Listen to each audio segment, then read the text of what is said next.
बिस्मिल्लाहिर्रहमानिर्रहीम, अस्सलाम वालेकुम, सुबह बख़ैर, गुड मॉर्निंग। तव्हांजो पंहिंजो मेज़बान इरशाद जागीरानी सलाम संद में हाज़िर थी चुको आहियां। उम्मीद आहे तव्हां बिल्कुलु ठीकु ठाक हूंदो, ख़ैरियत सां हूंदो, मज़े में हूंदो। अल्लाह साईं तव्हांखे पंहिंजे इज़्ज़ो मान में रखे। तव्हांजे लाइ दिलि सां दुआऊं कंदा आहियूं ऐं जेकी दुआऊं दिलि सां कबियूं आहिनि तव्हांखे चवंदो आहियां रोज़ानो, त उहे अॻंदियूं ज़रूरु आहिनि। देरि थींदी आहे, थोरी इंतज़ारु ज़रूरी आहे, सब्र ज़रूरी आहे। जिन सब्र कयो आहे त उनजा वारा न्यारा थी विया आहिनि।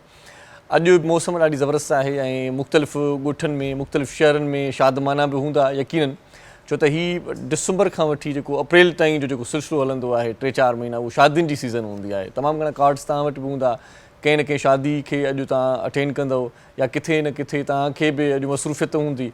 सो जेकी बि दोस्त अॼु इन ख़ुशहाली में आहिनि, शादमानी में आहिनि, बल्कि झूमण नचण में आहिनि, ऐं ख़ासि तौर ते आउं उन्हनि अमड़ियुनि खे मुबारक ॾियां थो जिन अमड़ियुनि काफ़ी अरसे खां हिकिड़ी आस सांढे रखी हुई त हिकिड़ो ॾींहुं ईंदो जो मुंहिंजे मोभी पुट जे मोड़ ॾिसंदुसि आउं, मोभी पुट जे मथे ते जॾहिं मोड़ ॿधबी त पोइ उहा हथनि सां मुंहिंजे ॿधबी। सो अमड़ खे बि मुबारक हुजे, उनजी भेनरुनि खे मुबारक हुजे, ऐं किथे किथे जेकी कूंजूं आहिनि असां जूं अदियूं जेकी भेनरूं, उन्हनि जे हथनि ते बि मेहंदी आहे, तो अलाह ताला उन्हनि जा बि वारा न्यारा करे, उन्हनि जो वक़्तु बहितर करे, उन्हनि खे ख़ुशनसीबी अता फ़रमाए, ऐं जेकी बि वेढ़ा वसनि था उहे वसंदा रहनि। किथे ॼञ पहुची चुकी हूंदी, किथे ॼञ वञी चुकी हूंदी, किथे अचण वारी हूंदी, किथे ओसीड़ो हूंदो, ऐं किथे किथे वरी थोरो थको हल्को फुल्को ईअं क्रोध बि हूंदो आहे मानी टिकीअ ते। सो ज़ाहिर आहे ॻोठनि में वरी ईअं थिए थो त सुबुह सवेर ई काजू करे छॾींदा आहिनि। अक्सर पाण वटि शहरनि में ईअं थींदो आहे त पोइ शादी हाल हूंदा आहिनि, पोइ हिकिड़ियूं शिफ्टूं लॻंदियूं आहिनि, हिकिड़ो सिलसिलो अलॻि सां जुड़ंदो आहे। पर ॻोठनि में वरी ईअं बाक़ाइदा ईअं एतमाम हिकिड़ो ई हूंदो आहे। सो देगियूं सुबुह जो पचणु शुरू थी वेंदियूं आहिनि, हर कंहिंखे इंतज़ारु हूंदो आहे त थोरी देरि में बाक़ाइदा हिकिड़ो ज़बरदस्त एतमाम हूंदो तामनि जो। सो तव्हां सभई जेकी बि इन सिलसिले में किथे वञण वारा आहियो या किथे सायो कयो अथव त पोइ तव्हांजे लाइ दिलि सां दुआऊं कयूं था। अलाह कंदो तव्हां वटि बि तव्हांजे अङणनि ते बि ख़ुशियूं ईंदियूं। ॿियनि जी ख़ुशी ॾिसी करे वरी ख़ुशि थींदा कयो। सची ॻाल्हि इहा आहे त इलाही माण्हू मां अहिड़ा ॾिठा आहिनि जेके उराह थींदा आहिनि, जेकी हरू भरू बि परेशान थींदा आहिनि। तव्हांजो कहिड़ो कमु, अलाह साईं हुनखे जेकॾहिं गंज ॾिनो आहे, अलाह साईं हुनखे जेकॾहिं नवाज़ियो आहे, तव्हांजे नाख़ुशि थियण सां भला छा थींदो। सो बहितर इहो आहे त माण्हू ख़ुशि रहे ऐं उन्हनि सां तालुक सुठा रखे। सो सभई दोस्त पंहिंजा मिट माइट अज़ीज़ जेकी बि वेड़े में आहिनि, उन सभिनी खे मोहबतुनि सां सिक सां जिन सॼो आहे, सो इहे सिक इहा मोहबत इहो ख़ुलूस क़ाइमु दाइमु रहे। बाक़ी हिकिड़ी ॻाल्हि मां तव्हांखे चवां थो त जिन रिश्तनि में विथी पइजी चुकी आहे, उनजा सबबु कई थींदा आहिनि। ग़लतफ़हमियूं बि थींदियूं आहिनि, ग़लति ॻाल्हियूं बि थींदियूं आहिनि। पोइ हिकिड़ो भेरो जेकॾहिं का ग़लतफ़हमी थिए थी त नज़रअंदाज़ करे छॾींदा कयो। ॿियो भेरो जेकॾहिं का अहिड़ी मिस्टेक थिए थी तॾहिं बि नज़रअंदाज़ करे छॾींदा कयो। ऐं जेकॾहिं टियों भेरो का अहिड़ी ॻाल्हि थिए थी त पोइ गौर कंदा कयो थोरो त यार हाणे हिन रिश्ते सां मां हली सघां थो या नथो हली सघां। ईअं त न आहे अॻिते हली करे मसइलो पैदा थिए, अॻिते हली करे का अहिड़ी सिचुएशन थिए जो वरी इन खां बि वञूं, दुआ सलाम खां वञूं। पोइ हिकिड़ो कलाम मूंखे यादि अचे थो, तोसां यारी यार ख़तमु आहे, बाक़ी खिली ॻाल्हाईंदासीं। सो पोइ वरी खिली ॻाल्हाइण खां माण्हू हलियो वञे, इन खां बहितर आहे त पोइ थोरो परे थी वञे, थोरो विथीरको थी वञे। कंहिंजी दिलि टुटण खां बहितर आहे त माण्हू अॻु में ई थोरो साइड थी वञे। कंहिंखे हरू भरू तव्हां कंहिं ते ठठोल कयो, तंज़ कयो, या वरी कंहिंखे रूबरू मुंहं ते का सिधी ॻाल्हि चई छॾियो, उन सां बि हर्ट थींदो आहे माण्हू। सो अॻिलो माण्हू चुप रहिजी वञे त बहितर आहे। ऐं जॾहिं बि अहिड़े क़िस्म जो इतबार टुटी वेंदो आहे त पोइ अॻे माण्हू जे तरफ़ां तव्हांखे जेको फीडबैक मिलंदो न, सुठो माण्हू हूंदो त उहो चुप थी वेंदो, ख़ामोशी थी वेंदी, ऐं तव्हांखे ख़बर पइजी वेंदी त मां किथे ग़लति आहियां, जो अॼुकल्ह उहो दोस्त, उहो संगती, उहो महबूब या प्यारु करण वारो माण्हू असां सां ॻाल्हाए कोन थो। ख़ामोशी बहितर आहे, किथे किथे ख़ामोशी बि अख़्तियार करणु घुरिजे। ॿियो सुबुह सुबुह सां हिकिड़ी ॻाल्हि तव्हां सां इहा बि शेयर कंदासीं त असां वटि अक्सर दोस्त, नौजवान दोस्तनि सां मुखातिबु थियणु चाहियां थो, पोइ वॾा वॾा गोल्स ज़हन में रखंदा आहिनि त हीअं करिणो आहे, हूअं करिणो आहे, हीअ टारगेट आहे। या असांजा पेरेंट्स बि उन्हनि खे कुझु शयूं अहिड़ियूं ॿुधाए छॾींदा आहिनि जेको ॾाढो ॾुखियो दफ़ो हूंदो आहे। सो इन्हनि ॾुखियनि टारगेट्स खे अचीव करण खां अॻु में नंढा नंढा टारगेट्स तव्हां ज़हन में रखो। मिसाल तौरु जेकॾहिं असां कंहिं नंढे ॿार खे चवंदासीं त भाउ तोखे माना हाणे नंढे खां ई चवंदासीं भाउ तोखे हीअ करिणो आहे वॾो कमु, त पाण परेशान थींदो त इहो वॾो कमु कीअं कंदुसि। सो ईअं ई आहिस्ते आहिस्ते माना हिकिड़ो टर्म वरी ॿियो टर्म, ईअं नंढा नंढा हदफ़, नंढा नंढा गोल्स तव्हां अचीव कंदा रहो त तव्हां अॻिते वधी सघंदव। बाक़ी जेकॾहिं सॼो कार वहिंवार जेकॾहिं तव्हांजे कुल्हे ते पियल आहे त पोइ त तव्हांखे करिणो ई करिणो आहे। बाक़ी जेकॾहिं ईअं आहे त नंढियूं नंढियूं शयूं, नंढा नंढा जेकी टारगेट्स आहिनि उहे पहिरियां तव्हां करे वठो, उनखां पोइ तव्हां अॻिते वधंदा वेंदो। माना हिकिड़ी ॾाकण, उनखां पोइ ॿी ॾाकण, टीं ॾाकण, ऐं के माण्हू वरी ईअं माना फलांग हणंदा आहिनि न, माना ईअं विरांग हणंदा आहिनि, पोइ 4 ॾाकणियूं मथे चढ़ी वेंदा आहिनि। उहे कॾहिं कॾहिं चढ़ी बि सघनि था, पर कॾहिं कॾहिं ख़दशो हूंदो आहे त किथे मथां का सट न अची वञे, सो किथे किरी न पवे माण्हू। सो इन खां बहितर आहे त माण्हू आहिस्ते आहिस्ते वञे, शॉर्टकट खां थोरो बचो, ऐं नंढा नंढा जेकी बि तव्हांजा ज़हन में ख़्याल आहिनि उन्हनि सभिनी ख़्यालनि खे पहिरियों पूरो कयो। इहा ई माना ज़िंदगी आहे, इहा ई ज़बरदस्त ज़िंदगी तव्हांजी गुज़रंदी, बहितरीनु तव्हांजी ज़िंदगी गुज़रंदी। आउं तव्हांखे इहा ॻाल्हि ॿुधायां थो। ऐं उनखां पोइ तव्हां पाण चवंदव त यार आहिस्ते आहिस्ते माण्हू जॾहिं अचे थो वधे थो त पोइ जेको तजुर्बो थिए थो, जेको एक्सपीरियंस थिए थो, उन मां बि माण्हू घणो कुझु कमाए वठे थो। जेकॾहिं पाण डायरेक्ट किथे पहुची वञूं था त पोइ वरी पाण ॿियनि खां पुछा कंदा हुआ यार असांखे त का ख़बर ई न आहे, हिते पहुची त विया आहियूं, हाणे छा करणु खपे। जेकॾहिं नंढे हेठां तबिके जो माण्हू हेठीं लेवल खां अॻिते वधंदो ईंदो त उनखे सॼी घुर जी ख़बर हूंदी आहे, सॼे ज़माने जी ख़बर हूंदी आहे। सो ईअं ई कंदा रहो, ज़िंदगी तव्हांजी ॾाढी ज़बरदस्त गुज़रंदी। ऐं ज़बरदस्त ज़िंदगी गुज़ारण जो हिकिड़ो ॿियो बि उसूल तव्हांखे ॿुधाए छॾियां। हिकिड़े बुज़ुर्ग खां कंहिं पुछा कई, साईं ज़िंदगी गुज़ारण जो को सुठो माना तरीक़ो त ॿुधायो। जी तरीक़ो कोई कोन्हे, बसि इहो अलाह खे यादि कंदा रहो, इहो बहितरीनु तरीक़ो अथव। रब करीम सां तव्हां लऊं लॻाए छॾियो। थिए लिखियलु बि हूंदो आहे त वांदे वेहण खां बहितर आहे त अलाह साईं जो ज़िक्र करणु घुरिजे, अलाह साईं खे यादि करणु घुरिजे, आख़िरत खे यादि करणु घुरिजे। इन में वॾी फ़र्क़ु आहे, इन में वॾो सुकून आहे। इन में माण्हू थोरो स्ट्रेस खां ॿाहिरि निकिरी थो वञे, डिप्रेशन खां ॿाहिरि निकिरी थो वञे। हिकिड़ी आदत आहे न त रब करीम आहे, त पोइ बाक़ी असांखे ॿियो छा घुरिजे। सो इहे समूरियूं शयूं आहिनि, सुबुह सुबुह तव्हां शेयर कंदा आहियूं ऐं तव्हां असां सां गॾु हूंदा आहियो, तव्हांजी वॾी महिरबानी आहे। फीडबैक ॾींदा आहियो, तव्हांजा लख कुर्ब आहिनि। ऐं ॾिसां पियो त सोशल मीडिया ते बि कॾहिं कॾहिं दोस्त मैसेजिस बि कंदा आहिनि, असांखे बि कंदा आहिनि डायरेक्टली, तव्हांजो प्रोग्राम ॾाढो सुठो आहे। कोशिशि कंदा आहियूं त सुठो प्रोग्राम करिए, सुठा सुठा महिमान तव्हां ताईं पहुचाइजनि। ऐं उन्हनि महिमाननि मां जेका ॻाल्हि तव्हां ताईं डिलीवर थिए थी, उन ॻाल्हि ते जेकॾहिं तव्हां अमल कंदो या उन ॻाल्हि खे तव्हां वठी करे पंहिंजी ज़िंदगी गुज़ारींदो, तॾहिं बि तमामु घणो फ़ाइदो थींदो। हिते मुख़्तलिफ़ मकतब फ़िक्र जा माण्हू ईंदा आहिनि, पंहिंजो पंहिंजो एक्सपीरियंस शेयर कंदा आहिनि, मसइला हिते डिस्कस कंदा आहिनि, मुख़्तलिफ़ ॻाल्हियूं हिते थींदियूं आहिनि। उहे ॻाल्हियूं जेकी कंहिं ज़माने में किथे असां ओताकनि में ॿुधंदासीं, हीअ असांजी पंहिंजी ओताक आहे। हिते दोस्तनि खे घुराईंदा आहियूं, हिते कचहरी कंदा आहियूं, उन मां तमामु घणो लाभ मिलंदो आहे असांखे तव्हांखे। अॼु जेकी ख़ासि इवेंट्स आहिनि उन्हनि जे हवाले सां तव्हां सां कचहरी कंदा हलंदासीं। अॼु नाबीननि जी तइलीम जो आलमी ॾियारो आहे ऐं नाबीननि जी तालीम जा कई मर्कज़ बि आहिनि। ख़ासि तौर ते जेकॾहिं पाण सिंध लेवल जी ॻाल्हि कयूं त कराची में कुझु मर्कज़ आहिनि जिते उन्हनि जी तालीम ॾिनी वञे थी। गुंगनि ॿोड़नि अंधनि जा स्कूल बि आहिनि। सो जेकॾहिं ख़ुदा न ख़ासिता तव्हांजो को मिट माइट या तव्हांजी फैमिली में को अहिड़ो ॿारु आहे त उन्हनि खे उन्हनि सेंटर्स में ज़रूरु दाख़िल करायो। हर माण्हू पढ़ी सघे थो, हर माण्हू कमु करे सघे थो। उन्हनि खे ईअं न सम्झो त उहो को माज़ूर थी वियो आहे त हाणे कम जो न आहे। मां अहिड़ा इलाही माण्हू ॾिठा आहिनि जेकी तमामु घणा फुर्त आहिनि, जिन खे पेर न आहिनि, जिन खे ॿाहूं कोन्हनि। सोशल मीडिया ते बि तव्हां वीडियोज़ ॾिसंदा हूंदव त उहे कीअं पंहिंजे कम में भरिड़ा आहिनि। मां त हिकिड़ी अहिड़ी क्लिप बि ॾिठी हुई जंहिंमें ज़ाल मुड़ुसु ॿई माज़ूर हुया, माना हिकिड़े खे हथ न हुया त ॿिए खे पेर न हुया। पोइ जंहिंखे पेर न हुया त उहो जेको मुड़ुसु आहे उहो उनखे पोयां छलीअ में उन पंहिंजी ज़ाल खे विहारे करे घुमाईंदो वतंदो आहे। हिकिड़ी वीडियो मूं अहिड़ी बि ॾिठी। सो ॻाल्हि इहा आहे त उन्हनि दोस्तनि खे ॾिसी करे सोचींदो आहियां आउं त यार अलाह ताला तव्हांखे हथ पेर ॾिना आहिनि, ख़ुशियूं ॾिनियूं आहिनि, ख़ैर ॾिना आहिनि, पोइ बि तव्हां नाशुक्र आहियो। सो शुक्र अदा करणु घुरिजे रब करीम जो। पर हिन सां गॾो गॾु जेकॾहिं को अहिड़ो तव्हांजे घर में या पाड़े में या मिटनि माइटनि में को अहिड़ो ॿारु आहे जेको माज़ूर आहे त तव्हां परेशान न थियो कंहिं वेझे सेंटर ते, बल्कि दोस्तनि सां सलाह कयो। खोड़ सारा अहिड़ा इदारा आहिनि, फिलाई इदारा आहिनि जेके उन्हनि खे मुफ़्त तालीम ॾियनि था, बल्कि पिक एंड ड्रॉप्स बि ॾियनि था। सो उन्हनि सां तव्हां राब्तो कयो ऐं उन्हनि खे तालीम ज़रूरु ॾियारो। उन्हनि खे को टेक्निकल स्किल उन्हनि खे हूंदी त तव्हांजे मथे ते या तव्हांजे कुल्हे ते या तव्हांजे ज़हन ते को भार न हूंदो। सो इन भार खां बि परेशानी खां बचण जे लाइ तव्हां हथूं इलाही अहिड़ा माण्हू दोस्त ॾिठा आहिनि जेकी वालदेन आहिनि, उहे हथूं ख़ुशी महसूसु कंदा आहिनि, उहे प्राउड फील कंदा आहिनि त जेकी चङा माण्हू आहिनि, जेकी सिधा माण्हू आहिनि, जेकी सॼा माण्हू आहिनि घर में, उन्हनि खां वधीक सुठो कमु उन जा माज़ूर माण्हू कनि था। माना पोरियो बि कनि था, कमाइनि बि था। किन किन जॻहियुनि ते पेरेंट्स खे उन्हनि ते फ़ख़ुरु हूंदो आहे, उन्हनि खां वधीक फ़ख़ुरु हूंदो आहे जेकी सॼा आहिनि, सिधा माण्हू आहिनि। पोइ हिकिड़ो लतीफ़ो मूंखे यादि अचे थो, इन हवाले सां मूंखे कॾहिं कॾहिं सुबुह सां दिलि चवंदी आहे तव्हांखे खिलायांसि। हिकिड़े अमरा खां हिकिड़े दोस्त पुछा कई, साईं घणा पुट आहिनि तव्हां वटि, तव्हांखे घणा पुट आहिनि, घणा ॿार आहिनि? चई साईं 5 पुट आहिनि। साईं छा कंदा आहिनि? चई हिकिड़ो साईं पढ़े थो फलाणी जॻह ते, ॿियो साईं फलाणी जॻह ते पढ़े थो, टियों साईं हल्की फुल्की नौकिरी आहे, साईं चोथों जेको आहे सो हिते आहे, ऐं पंजों जेको आहे उहो चोरियूं कंदो आहे। साईं पोइ हमरा चयोसि त साईं इहो जेको चोरियूं कंदो आहे हिनखे तव्हां सिख त नथा ॾियो, हिनखे मार कुट नथा कयो, हिनखे झलियो कोन था त इहो ग़लति अमल आहे। चई कीअं झलियां, सॼो घर ई उहो हलाईंदो आहे। सो कॾहिं कॾहिं माज़ूर सॼो घर हलाए वठंदा आहिनि। उन्हनि वालदेन्स खे ॾाढो प्राउड हूंदो आहे। पोइ इन्हनि जेकी माज़ूर माण्हू आहिनि उन्हनि खां तव्हां कमु वठो, उन्हनि खे घर में छॾे न ॾियो।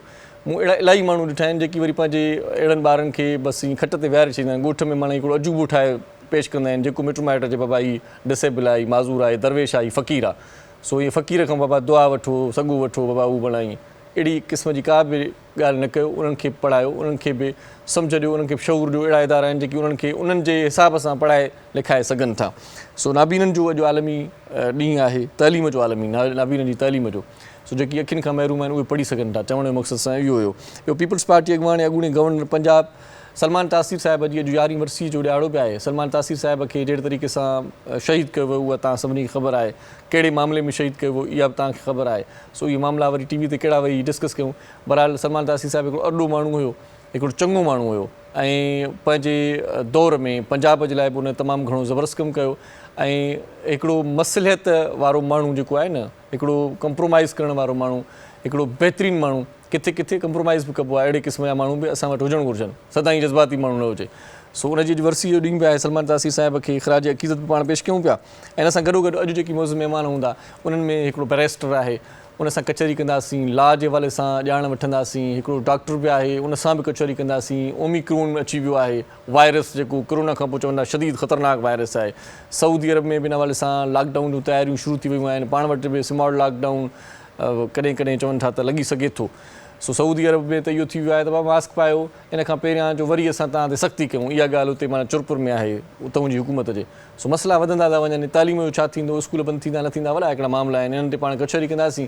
इन समूरनि ॻाल्हियुनि ते गहरी जेका आहे सा नज़र रखणी आहे असांखे ऐं अॼु फोकस करिणो आहे, अॼु तवजो ॾियणी आहे, इहे असांजा ख़ासि मौज़ू आहिनि। पर इन खां अॻु में दिलि चवे थी हिकिड़ो नंढिड़ो ब्रेक वठिजे, ब्रेक वठी करे पोइ मोटी था अचूं, पोइ कचहरी था कयूं, ख़ुलासी कचहरी कंदासीं। तव्हां असां सां गॾु रहिजो, टेलीफोन बि तव्हां करे सघो था, तव्हांखे बि सिक जो सॾु ॾेई छॾियूं था। सो ॾिसंदा रहिजो पंहिंजो प्रोग्राम सलाम सिंध। मुझे सिंध के सलाम सलाम सिंध, मुझे सिंध के सलाम सलाम सिंध। सलाम सिंध में हिकु बार वरी तव्हांखे भलीकार चऊं था। मौज़ महिमाननि सां तव्हांजो तारुफ़ करायां। पहिरीं शख़्सियत पाण बैरिस्टर आहिनि ऐं एडवोकेट जनरल सिंध आहिनि। अॼु असांजे प्रोग्राम में असां सां गॾु आहिनि, कचहरी कंदासीं मुख़्तलिफ़ मामलनि ते, उन्हनि सां बि इमरान अली अबड़ो साहिब असां सां गॾु आहे, उनखे वेलकम चऊं था। अस्सलाम वालेकुम साईं, कीअं आहियो? ठीकु आहियो साईं? धणी जी महिर आहे, वॾी वॾी महिरबानी, लख थोरा तव्हां असांजे प्रोग्राम में आहियो। ॿियो जेको दोस्त आहे उहो असांजे प्रोग्राम में ईंदो रहंदो आहे, अॼु बि असां जे प्रोग्राम में आहे त उनखां तमामु घणियूं काराइतियूं ॻाल्हियूं पुछा कंदासीं, कुझु टिप्स वठंदासीं, सिहत जे मामले में पाण लापरवाह थी विया आहियूं, छो थी विया आहियूं ऐं पाण खे छा करणु घुरिजे, सियारे जी मुंदि आहे त पोइ इन में पाण कीअं पंहिंजो ख़्यालु रखी सघूं था, इन्हनि मौज़ूअनि ते बि ॻाल्हाईंदासीं। ख़ासि मौज़ू जेको आहे सो ओमिक्रोन जेको अची वियो आहे वायरस, उहो चवनि था ख़तरनाक आहे। सो पाण हाणे वरी लापरवाह घणा ई थी विया आहियूं, छो त पाण खे कुझु बि न थियो न, जॾहिं कुझु न थियो त पोइ चयोसीं आहे ई कुझु ई कोन, छाजे लाइ मास्क पायूं, छाजे करे सैनिटाइज़र लॻायूं, छो भला ईअं विथीर का थी हिक ॿिए सां मिलूं। सो इहो जेको मौज़ू आहे इन ते पाण डिस्कस कंदासीं त अञा पाण खे परवाह करणु घुरिजे, अञा पाण खे एहतियात करणु घुरिजे। सो डॉक्टर साहिब असां सां गॾु आहे इन्हनि मौज़ूअनि ते ॻाल्हाइण जे लाइ। डॉक्टर आबिद हुसैन मिर्ज़ा साहिब, उनखे असां वेलकम चऊं था। आबिद सर कैसे हैं? ठीक है सर, बहुत शुक्र है, माशाल्लाह, थैंक यू सो मच। आप प्रोग्राम में आए ऐं इन सां गॾोगॾु असां सां उस्ताद मोहरम नाज़ रोज़ हूंदो आहे, अॼु बि आहे माशाल्लाह, अलाह साईं उनखे सिहत ॾे, ख़ुशबाश आहे, खिले थो मुरके थो, भलीकार चऊंसि था। साईं कीअं आहियो? ठीकु आहियो? मूं चयो खिले थो मुरके थो, तव्हां वरी चुप थी वियो। जंहिं महिल मूं पहिरियों तव्हांखे ॾिठो तव्हां खिलो पिया, जंहिं महिल चयो खिले थो उन महिल चुप थी वियो। न वरी तव्हां ॾे ध्यानु थी वियो, तव्हांखे ॿुधूं पिया माशाल्लाह, स्क्रीन ते तव्हां वरी नज़र आया हूंदो त माण्हू चवंदा हूंदा चए थो खिले थो त खिले ई कोन, खिले ई कोन, न खिलूं था बिल्कुलु। अलाह हर कंहिंखे पंहिंजे जेको आहे मान में रखे, हर को मुरकंदो रहे, इहा ई दुआ आहे। इहो हरू भरू बि खिलणु घुरिजे, हरू भरू बि खिलणु खपे, सिहत लाइ ख़ासि तौर ते जंहिंजा ॾंद सुहिणा आहिनि उहे त हरू भरू बि खिले। तव्हांजा सुहिणा आहिनि पर तब सही खिलंदासीं। तव्हांजा ॾंद सुहिणा आहिनि, वॾी महिरबानी, तव्हां असांजे प्रोग्राम में आयो। सो डॉक्टर साहब, ये ओमिक्रोन का जिक्र चल रहा है आजकल, ये कितना खतरनाक है कि नहीं है, क्या समझते हैं आप? डॉक्टर बताएगा तो फिर हम यकीन करेंगे भाई। जी जी, बिस्मिल्लाहिर्रहमानिर्रहीम। आप ये समझ लें ओमिक्रॉन के हवाले से कि जिस तरीके से इस्लाम में आप जानते हैं कि तकलीफ़ों के बाद राहत होती है, सही सही है, ये अल्लाह का कानून है ये, और इसको हम पहले दिन से इस पर जो थे इस कानून को तस्लीम करते थे कि जब ये डेल्टा वायरस आया था, आप ये देखेंगे शुरू में पहले जो कोविड फर्स्ट आया था अल्फ़ा, वो बहुत ज़्यादा डेंजरस नहीं था, लेकिन उसकी प्रोपेगेशन जो थी, उसके जो अनाउंसमेंट थे वो बहुत ज़्यादा डेंजरस तरीके से हो रहे थे। फिर बीटा आ गया, वो बहुत डेंजरस हो गया। अच्छा। फिर उसके बाद जो है वो तीसरा एक फॉर्म आ गई इसकी डेल्टा की, जब वो आई तो वो बहुत ज़्यादा डेंजरस आया। अच्छा, तीसरी या चौथी लेयर जो आई थी तो वो पूरा वर्ल्ड लेवल पर इतना ज़्यादा हुआ कि जैसे कि यूँ समझ लें कि जैसे कोई बहुत बड़ी बला नाजिल हो गई है आपके ऊपर। आपने देखा कि वर्ल्ड लेवल पे हाई क्लास की डेथ हो रही है, इंडिया में हो रही है, पाकिस्तान में हो रही है, ब्लॉक हो गया सिस्टम जो है वर्ल्ड का, जो है समझ लीजिए कि वो इनहिबिट हो गया सारा सिस्टम, जो है लोग घरों में कैद होकर रह रह गए। असल में ये बीमारियां जो भी चीज़ होती हैं, थोड़ा सा अगर आप अल्लाह के कानून को देखें कि बीमारियां भी और सेहत भी अल्लाह की तरफ से होती हैं। इसमें इन्वॉल्वमेंट ज़रूर होता है इंसान का, मगर बेसिक थीम अल्लाह की तरफ से होती है। वो बताना चाहता था अपनी कुदरत को कि देखो मैं चाहूँ तो तुम कितनी साइंस कर लो, सही बात है, मैं पूरी दुनिया को एक इकट्ठा करके बंद कर दूंगा, लॉकअप कर दूंगा। और मेरे ख्याल में तो ये इसलिए हुआ था, ये इसलिए अजाब आया था कि आपने दुनिया ने जब कश्मीरियों को भारत ने लॉकअप किया और बिल्कुल जो है ऐसा कर्फ्यू लगा के इंडोर कर दिया, तो दुनिया ने कोई आवाज नहीं उठाई इसके ऊपर। तो ये बात बिल्कुल नागवार कौन थे, वो मुसलमान थे और इंसान थे वो। जब जितना कुछ हुआ तो मैं समझ गया था, मैं चूंकि कुरान पढ़ता हूँ माशाल्लाह, हदीस भी पढ़ता हूँ, मैं देखता हूँ, तो मैं समझ जाएगा कि अब कोई आफत आएगी, वो आफत आएगी इनको देखेगी आके। और वही हुआ, सारी दुनिया अपने चक्करों में हो गई, अपनी जान बचा रही है। अब कुछ नहीं पता कि वहाँ क्या हो रहा है, ये क्या हो रहा है। आपने कश्मीरियों को लॉक किया था, अल्लाह ने सारी दुनिया को लॉक करके रख दिया था, सारे लोग इन्वॉल्व थे उसके अंदर। अच्छा, जब डेल्टा वायरस आई तो ये उरूज पे आ गई है बीमारी, अब इसको डाउन होना था। अच्छा, अब इसका डाउनफॉल था, फौरन दूसरा ओमिक्रॉन के नाम से आया। ये जैसी आया, ये अमेरिका में और अफ्रीका में आया, तो शुरू में इसके जो है ऐसा कोई डेंजरस सामने नहीं आया, लेकिन ये हुआ कि भाई इसकी वेरिएंट बहुत ज़्यादा आ गई थी, यानी इस पर मोर देन 60 इसकी वेरिएंट थी। हर वायरस जो था, कहते हैं बच्चे भी होते हैं इंसान के ना, ऐसे उसके वायरस के बच्चे थे, तो ये वेरिएंट उनके किड्स थे। अच्छा, अब ये सबसे छोटा बच्चा है। अच्छा, और इसका जो अभी नया जो इसकी जो नई रिसर्च आई है अमेरिकन की, उसने ये कहा है कि ये जो है माइल्ड टू मॉडरेट से एक किस्म की डिजीज है। अच्छा, माइल्ड टू मॉडरेट, एहतियात करनी चाहिए, ये छोटा बच्चा है, कल बड़ा होगा, इसके भी बच्चे हो जाएंगे फिर। जी हाँ, अब ये जो बच्चे बड़े होने में टाइम लेंगे और अब ये उसी कैटेगरी में आ जाएंगे। देखिए, अगर आप फ्लू को देखेंगे ना, 1970 और 80 में फ्लू की बहुत अमवात हुई है, फ्लू से बहुत, इन्फ्लुएंजा से बहुत ज्यादा अमवात हुई है पूरे वर्ल्ड लेवल पे। इसी तरह जब पोलियो शुरू में आया था, वर्ल्ड लेवल पे हुई इसकी देवा। अब ये समझ के ऐसे आगे कि जैसे कुछ भी नहीं है, फ्लू हुआ, हाँ फ्लू हुआ, 2-4 दिन में खत्म हो जाएगा। ये भी वही जाके कॉन्सेंट्रेट कर रहा है। अच्छा, अब ये जो फॉर्म है, ये भी अपर रेस्पिरेटरी ट्रैक्ट इन्फेक्शन करती है। सही, नाक को वही नेजल थोड़ा सा गला हो गया, फ्लू हुआ, सिम्टम लोग 6-5 दिन 7 दिन 8 दिन, हार्डली 2 हफ्ते भी नहीं चलता, ये पहले ही खत्म हो जाता है। तो वही सब चीजें, वो हल्का सा बुखार हो गया, कोई सांस में तकलीफ नहीं हुई इसके अंदर, बॉडी हो गया, फटीग हो गई जरा सी, समझना फ्लू का सिम्टोमेटोलॉजी हुई, हल्का सा टेम्परेचर हुआ, बस खत्म हो गया। अभी तक के सारे केस इसी तरह के हुए हैं। सही, अभी ज्यादा नहीं हुई है इसके अंदर, तफसीलन बात करेंगे। हमारे साथ इमरान अली अबड़ो साहब भी हैं। इमरान साईं, छा मसरूफ़ियत आहे?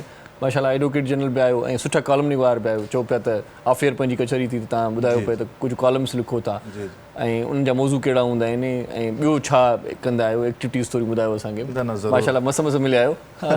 महिरबानी साईं। सभ खां पहिरीं अव्हांखे ऐं अव्हांजी टीम खे मां मुबारक पेश करणु चाहियां थो। एॾो ख़ूबसूरत प्रोग्राम आहे तव्हांजो जेको असांजे एरिया में ॾिठो वञे थो, ख़ासि तौर ते असांजो जेके अदड़ियूं आहिनि, मर्द हज़रात वीचारा हलिया था वञनि, त पोइ टॉक शो ॾिठो थो वञे, सुठो फीडबैक ॾिनो थो वञे। सो अव्हांखे ऐं अव्हांजी टीम खे हिन कामयाबु प्रोग्राम जी मुबारकूं। साईं, अॼुकल्ह कोशिशि आहे त थोरो घणो अख़बार में लिखिजे। ॾिसो, हुनजी वजह अव्हां ॾिसो, सभ खां पहिरीं नौजवान कुझु घटि अख़बार पढ़े थो। सही।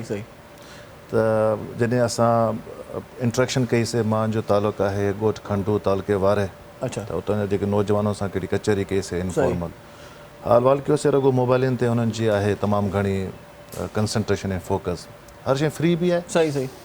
त पढ़ाई ऐं एजुकेशन इन्हनि खां असांजो नौजवान थोरो हटंदो थो वञे। जॾहिं थोरी घणी रिसर्च कईसीं, ख़बर पियूं ॿ अव्हांखे मेन रीज़न्स जेके मूंखे सम्झ में आया उहो डिस्कस कंदुसि। पहिरीं त इहो आहे, ॾिसो, अख़बारूं डे बाय डे एक्सपेंसिव थींदी थी वञनि, महांगाई भी तमामु घणी आहे। हर इंसान जी कोशिशि आहे त ॿ रुपया बचनि। त ऐं उन जे मुक़ाबले में तव्हां ॾिसो, ही मोबाइल ज़रे घटि फ्री आहे। तव्हांजो टॉक पैकेज करे छॾियो, माण्हू सभु कुझु ॾिसी छॾियो, हर शइ ॾिसी छॾी। यूके में अगरि मां हूंदो हुयुसि हुते, त उते तव्हांखे ख़बर आहे अख़बारूं फ्री हूंदियूं आहिनि। अच्छा, मुकमल। ऐं प्लस में जेके बस स्टॉप्स आहिनि या ट्रेन जा जेके स्टेशन आहिनि, उते किताब पिया आहिनि फ्री में। अच्छा, मतिलबु हिकिड़ो माण्हू अगरि अख़बार न बि साईं पढ़णु चाहे थो, हुनखे ज़ोरी तव्हां ॾियो था। सही। इहा सुठी शइ आहे, मुफ़्त जी शइ त अरबु वठंदो माण्हू, मुफ़्त जी शइ आहे, माण्हू पढ़ंदो। साईं, न बि पढ़ियो, 5 मिंट पंहिंजे सफ़र बि पढ़ियो त बि पढ़ियो, हिकिड़ी हेडलाइन ई पढ़ी छॾे, हिकिड़ी हेडलाइन ई पढ़ी सघे। अच्छा, इन जे मुक़ाबले में हिते छा आहे त अहिड़े क़िस्म जो जेके असांजी फ्यूचर जनरेशन जे लाइ तमामु ज़रूरी आहिनि, तव्हांजी एजुकेशन आहे, उहा अवल त एॾी एक्सपेंसिव आहे, तव्हां ॾिसो न प्राइवेट स्कूल ॾिसो तव्हां सही सही केतिरी एजुकेशन आहे। हिकिड़े फैमिली में अगरि 3-4 ॿार आहिनि त छा था सम्झो साईं, लख त अचे बिल न, त महांगाई बि एतिरी घणी, इनकम बि घटि। सही। ऐं उन खां अलावा ही किताब, ही लाइब्रेरीज़, ऐं लाइब्रेरी में तव्हां ख़बर आहे लाड़काने में त आहिनि 2-3 फेमस लाइब्रेरियूं, त किताब इशू नथा कनि। सही। पढ़णो अथव त लाइब्रेरी में, मतिलबु एजुकेशन खां एतिरो परे रखणु, अख़बारूं नथा ॾियनि। अच्छा, अगरि तव्हां अख़बार जी ॻाल्हि कयो वरी ॿी, त हू चवनि था साईं अगरि असां अख़बारूं पढ़ूं था, रुॻो मार धाड़, रुॻो कारोकारी, हुते एक्सीडेंट थियो, हुते बाइक फुरती, मतिलबु हिकिड़े पॉज़िटिव। अच्छा, मीडिया जो बि रोल आहे न साईं। सही, सुठियुनि अख़बारनि में वरी मुख़्तलिफ़ सेगमेंट्स जा मतिलबु कॉर्नर वग़ैरह हूंदा आहिनि, त माना शोबिज़ अलॻि हुजे, ज़राअत अलॻि हुजे, रांदियुनि जूं ख़बरूं अलॻि हुजनि, एंटरटेनमेंट जूं अलॻि हुजनि जी। त किन अख़बारनि में वरी सस्तियूं अख़बारूं वरी उहे न ॾींदियूं आहिनि ॿुधाइण। गुज़ारिश ही आहे, अव्हां बिल्कुलु सही पिया चओ, पर गुज़ारिश ही आहे त ॾिसो तव्हांखे एजुकेशन प्रमोट करणी आहे न, सही, त तव्हां अहिड़े क़िस्म जा के फ्री में अख़बारूं था ॾियो जंहिंमें हिकु हेल्दी माण्हू नौजवान जे लाइ हिकिड़ो मुस्बत पॉज़िटिव हिकिड़ी सोच अचे, उनखे तव्हां थोरो गाइडलाइन ॾियो। पर जेको मूं दोस्तनि खां पुछो उहो ई चवंदा अख़बार खोलियूं था रंधो डिप्रेशन में लथा वञूं। मां वरी मिसाल ॾींदुसि यूके जो, तव्हां बेशक गार्जियन खोले ॾिसो, इंडिपेंडेंट खोले ॾिसो, तव्हांखे हिकिड़ो बि ख़बर उते अख़बार जी ख़बर न लॻल हूंदी जंहिंमें अव्हांखे ख़बर पए त फ़िलाण जॻह ते हिकिड़ो माण्हू मरी वियो, फ़िलाणे। अच्छा, क्राइम त दुनिया जी हर मुल्क में आहे, एक्सीडेंट बि आहिनि, खून बि आहिनि, चोरियूं बि आहिनि, पर छा वजह जो इहे कंट्रीज़ अहिड़े क़िस्म जे क्राइम खे प्रमोट ई नथियूं कनि। ऐं हिते असांजे इलाइक़नि में हिते थोरी ख़बर बि थिए थी त उहा अख़बार में छा थो थिए, इवेंचुअली हू डिप्रेशन में अची थो वञे। जेको माण्हू पढ़े थो, सम्झे थो त बाबा असां जंहिं मुल्क में रहूं था उते अमन त आहे ई कोन, इन्वेस्टर बि तव्हांजे मुल्क में नथा अचनि, हिते अमन बि कोन्हे, ऐं प्लस में जेको वेही पढ़े थो त उहो बसि इहे ई ॻाल्हियूं ॾिसे थो। त इन खां बहितर इहो न आहे त अख़बार में पॉज़िटिविटी तव्हां थोरो पब्लिश कयो। इन हवाले सां वरी पोइ जॾहिं सॼी रिसर्च मूं कई त मूं सोचियो त भला छो न मूंखे जेको एक्सपीरियंस आहे लिखण जो, जेको मूं हुते लिखंदो हुउसि इंग्लिश न्यूज़पेपर्स में, हिते अची ऐं मां पंहिंजे सिंधी अख़बार में बि लिखां त जीअं नौजवाननि खे थोरो घणो गाइड करे सघां। अव्हां सवाल में पुछो त अहिड़े कहिड़े क़िस्म जा आर्टिकल्स तव्हां लिखो था। हाणे ॾिसो, मुंहिंजी कोशिशि आहे त इंफॉर्मेशन, जेकर अॼुकल्ह जा जेके तव्हांजा ऑर्थर्स आहिनि, जेके तव्हांजा लिखी रहिया आहिनि, कुझु अख़बारूं बि लिखी रहिया आहिनि जंहिंमें आर्टिकल लिखे, तव्हां ॾिसो उन में क्रिटिसिज़म तमामु घणो आहे। अच्छा, सियासत ते हुजे या कंहिं ते बि, त एनालिटिकल तमामु घटि आहे। तव्हां पंहिंजो हिकिड़ो तबसरो ॾियो, तव्हां हिकिड़ी पंहिंजी गाइडेंस ॾियो, त मुंहिंजी कोशिशि आहे त वरी उन हिसाब खे कवर कयां। मसलन रिसेंटली जेको आर्टिकल मुंहिंजो मक़बूलियत जंहिं माणी, उहो आहे स्कॉलरशिप जे बारे में। त हितां जो जेको स्टूडेंट आहे बैचलर्स जे लाइ या मास्टर्स जे लाइ अगरि यूके वञणु चाहे थो त तरीक़ेकार कहिड़ो आहे, सही सही ख़बर न आहे, नौजवाननि खे कुझु ख़बर कोन्हे। त उहो मूं कोशिशि कई त उनखे एतिरो डिटेल में लिखां त न फ़क़ति ओतिरो लिखां, पर उन मूं जेके स्कॉलरशिप जेके ऑफर कनि था, कहिड़ियूं कंपनियूं कनि थियूं, केतिरा परसेंटेज कनि थियूं, 50% कनि थियूं, 100% कनि थियूं, अगरि कनि थियूं त उनजो तरीक़ेकार कहिड़ो आहे, त वेबसाइट्स कहिड़ियूं आहिनि, किथे वञे, वेबसाइट, उहो सभु कुझु मूं हुन आर्टिकल में मूं लिखियो आहे। उन खां अलावा भी काफ़ी आर्टिकल फेमस आहिनि। हिकिड़ो मूं IMF ते लिखियो, तव्हां बि पढ़ो था अख़बारूं, असां बि पढ़ूं था, पर ख़बर कोन्हनि IMF जा शर्त कहिड़ा आहिनि। बसि ॿुधूं था त IMF खां हेतिरो कर्ज़ु वठी आहे, पर उन कर्ज़ जे जेके उनखे रिटर्न में तव्हां ॾियो छा था उहो तव्हांखे ॿुधायो नथो, ख़बर ई न आहे। माण्हू चवंदा आहिनि असांजो मुल्क गिरवी आहे, IMF गिरवी, इहो जुमिलो ॿुधण लाइ मिलंदो, छो गिरवी इहा ख़बर न आहे। त मुंहिंजी उहा कोशिशि त ओड़े हिसाब सां मूं वरी उहो बि ॾाढो हिकिड़ो डिटेल में मूं लिखियो आहे, त अहिड़े हिसाब सां काफ़ी ड्रिगी लिस्ट आहे। त मक़सदु लिखण जो हीअ आहे त इंफॉर्मेशन, अवल हिकिड़ी इंफॉर्मेशन ॾिजे, ॿियो हिकिड़ी पॉज़िटिविटी आणिजे नौजवाननि में, त जीअं हू वापसि अख़बार पढ़ण जे कल्चर में अचनि, वापसि किताब पढ़ण जे कल्चर में अचनि, न फ़क़ति हिन मोबाइल में। त ॾिसो, जीअं तव्हां ॻाल्हि कई पैकेज वारी, तव्हां 100 रुपए जो पैकेज करायो, सॼो महीनो फ्री फेसबुक हलायो। त कोशिशि असांजी मुंहिंजी बि आहे, ऐं अवां मीडिया जो बि रोल आहे त तव्हां बि एतिरो नौजवाननि खे हिकिड़ी पॉज़िटिविटी ॾेखारियो त जीअं हू वापसि पढ़ाई जे रुझान, असांजी फ्यूचर जनरेशन उहा आहे। सही सही, सुभाणे खां पोइ उहा जनरेशन जेको हिन मोबाइल खे तव्हां पॉज़िटिव बि इस्तेमालु करे सघो था, इन अवां नेगेटिव बि इस्तेमालु करे सघो। पैकेज थी थो वञे न, पोइ रूबरू बि ॻाल्हाइनि था, इहा हक़ीक़त आहे न। चवनि था हाणे पैकेज करायो आहे जी, हाणे रूबरू पैसा साड़िया आहिनि, 7 रुपए भले पैकेज कराइनि, पर पोइ माना सॼो मथो माना जेको आहे चटु करे छॾींदा, अॻिले जो बि त पंहिंजो बि आहे। ऐं हिकिड़ी ॿी ॻाल्हि मां अव्हांखे चवंदो हलां त हिते जेके असांजा लेखक ॿाहिरि आहिनि, मां तमामु घणो सिखियो आहे उन्हनि खां, पर हिकिड़ो रुझान इहो बि मूंखे ॾिसण में आयो आहे त जेके आर्टिकल जेके लिखनि था, उहो असांखे जेको सेखारियो वियो आहे हिकिड़ो तरीक़ेकार आर्टिकल लिखण जो। तव्हां सभ खां पहिरीं इंट्रोडक्शन लिखो, कंहिं बि आर्टिकल ते लिखो था त मां हीअ आर्टिकल जेको तव्हां हेठि पढ़ंदव उहो पहिरें पैराग्राफ में एतिरो वाज़े थी वञे त पढ़ंदड़ खे वरी पोइ उनखे हिकिड़ो ऑप्शन मिले थो, हिकिड़ो चॉइस मिले त मां पढ़ां या न पढ़ां। पर इंट्रोडक्टरी क्लॉज अहिड़ो हुजणु खपे जो माण्हू मजबूर थिए सॼो लिखण ते। तव्हां अख़बार खणी ॾिसो कहिड़ी बि, तव्हांखे इहे शयूं हिते न मिलंदियूं। हितां जा जेके राइटर्स आहिनि उन्हनि जो हिकिड़ो वरी पंहिंजो तरीक़ेकार आहे। त मुंहिंजो वरी हुयो त इन खे बि इन सां छा थींदो त जेके असां जेके लेखक आहियूं इन जो पाण में बि हिकिड़ो क़िस्म जो हिकिड़ो हेल्दी मुक़ाबिलो थींदो त पढ़ंदड़ खे ख़बर पए त हीउ कॉलम कहिड़े मौज़ूअ ते आहे त दिलि चवेसि त अॻिते पढ़े, न त ऐं लिखंदड़ खे बि ऐं पढ़ंदड़ खे बि मज़ो अचेसि। उन खां पोइ हिकिड़ी बॉडी आहे कंक्लूजन ॾियो। त मतिलबु आर्टिकल लिखणु हिकिड़ो तरीक़ेकार आहे जेको असांखे हुते सेखारियो वियो हुयो, सही असां जॾहिं सिखियोसीं। त इहे शयूं मुंहिंजी कोशिशि आहे त असांजे लेखकनि जे हथ में अचनि, उहो बि इन खे एडॉप्ट कनि। ऐं इन खां अलावा जेको पढ़ंदड़ आहे उनखे बि हिकिड़ो मज़ो अचे, त का इंफॉर्मेशन मिले जंहिं ते हू वापसि पंहिंजो अख़बार ते वापसि अचनि बनिस्बत इन मोबाइल जे ऐं टीवी ते इंफॉर्मेशन वठनि, ख़बरूं ॾिसनि, टॉक शो ॾिसनि। पर जेतिरो पढ़ंदो ओतिरो सुभाणे खां पोइ असांजी कम्युनिटी खे, असांजे सिंधियुनि खे हिकिड़ो फ़ाइदो मिलंदो। सो हिकिड़ी नंढी कोशिशि आहे, अॻिते अवां दुआ कजो। अलाह साईं ख़ैरु कंदो। मूंखे लॻे थो तव्हांखे जेकॾहिं वसीलनि जी खोट न हुजे ऐं तव्हांखे मुक ॾिए, लॻे थो तव्हां अख़बार हिकिड़ी आणींदो मार्केट में फ्री हूंदी। हक़ीक़त इहा आहे, मुंहिंजी कोशिशि इहा आहे। मां स्पॉन्सर ॻोल्हियां पियो ऐं दुआ कजो स्पॉन्सर मिलण। ब्रेक वठूं पाण, ज़रूरु कचहरी कयूं था। ज़रूरु ज़रूरु। नाज़रीन तव्हां सां गॾु रहिजो, तव्हांजो पंहिंजो प्रोग्राम आहे साथ ॾिजो ऐं सुठा कलाम बि तव्हांखे थोरी देरि में ॿुधायूं था। ॾिसंदा रहिजो सलाम सिंध। मुझे सिंध के सलाम सलाम सुन, मुझे सिंध के सलाम सलाम सुन। सलाम सिंध में हिकु बार वरी तव्हांखे भलीकार चऊं था। डॉक्टर साहिब असां सां गॾु आहे ऐं गॾोगॾु बैरिस्टर इमरान अली अबड़ो साहिब बि गॾु आहे। सो डॉक्टर साहब, ये ओमिक्रॉन पे बात हो रही थी, तो ये बड़ों के लिए ज़्यादा ख़तरनाक है या बच्चों के लिए, ये भी थोड़ा सा बता दें हमें। सही है। देखिए बेसिकली जो ओमिक्रॉन का जो वायरस है ये तो सबके लिए ही है, लेकिन डेंजरस का लफ्ज़ मैं इस्तेमाल नहीं करूँगा। अच्छा। इसलिए कि it is not much dangerous, it is just mild और मॉडरेट, जस्ट मॉडरेटिटी है। तो मतलब वो टीवी पे बार-बार सुनेंगे बहुत ज़्यादा खतरनाक वायरस है ये। हाँ, तो ये इसलिए नहीं है कि शायद, देखिए मैं ये नहीं कहता हूँ कि वो उनके जहन में क्या चीज़ है। कम से कम मैंने पहले भी एक मैसेज दिया था हमारे NCOC को और दूसरे लोगों को कि कम से कम मीडिया को सोच समझ के बात करना। जब उनके बारे में मुस्तनद खबर आ जा रही है तो आप रिलीज करो।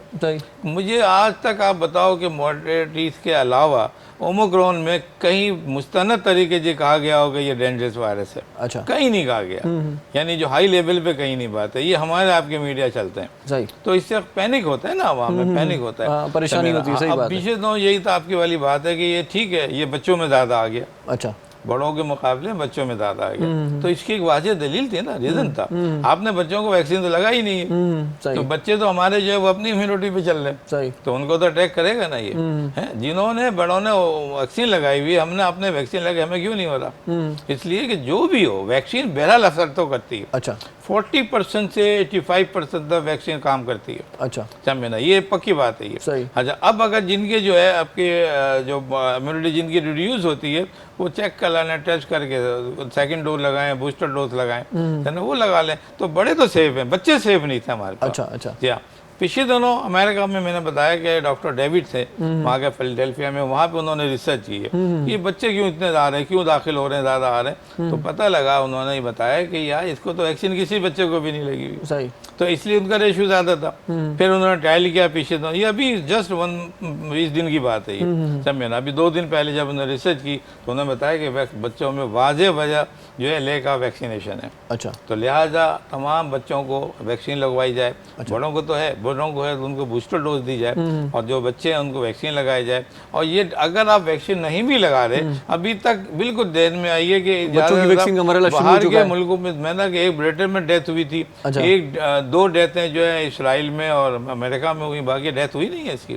जबकि कितना डेंजर रहा है, ये तो एकदम फ्लश किया ना इसने, किसी को मालूम नहीं हुआ कि नई चीज़ क्या आ गई। देखिए उसका कुछ नहीं, वो जस्ट फ्लू लाइक सिम्टम हुई और वो आके विदिन 10 डेज में रिकवर हो गया। तो हमें इससे ये देखना है कि ये ओमिक्रॉन डेंजरस नहीं है। इसको आप जब ये समझेंगे कि डेंजर नहीं है तो ऑटोमेटिकली आपकी सेल्फ इम्यूनिटी डेवलप हो जाएगी। अच्छा। आपका सेल्फ टॉलरेंस जब डेवलप हो जाएगा तो आप आसानी इसको बीट कर देंगे। सही सही सही। मतलब जो डर गया वो मर गया। हाँ, ये गए ना। लेकिन इसमें ये कि आपको जरूरत इस बात की है कि आप इससे खौफजदा ना हो, आवाम को खौफजदा ना होने दें, मीडिया को जैसे बता रहे बात हो रही थी सोशल मीडिया की, ये हमारा सारा किया धारा सोशल मीडिया का ही है। अच्छा। हाँ, सब में ना कोई भी चीज़ कहाँ से सुन लेते हैं, कहाँ देख लेते हैं और वो उसको वायरल कर देते हैं, सब में ना। तो मैं ये समझता हूँ इस पर भी कोई कानून आना चाहिए, सही सही, इस पर भी कोई लिमिटेशन होनी चाहिए। वकील साहब सामने बैठे हुए सही। मैं कहता हूँ इस पर भी थोड़ा सा आवाज़ उठाएं कि अगर ये हमारा प्रॉपर, देखिए एथिक्स के साथ जब आपके रूल रेगुलेशन साथ हैं तो मैं कहता हूँ ठीक है, आप करो हर चीज़। वाह वाह वाह,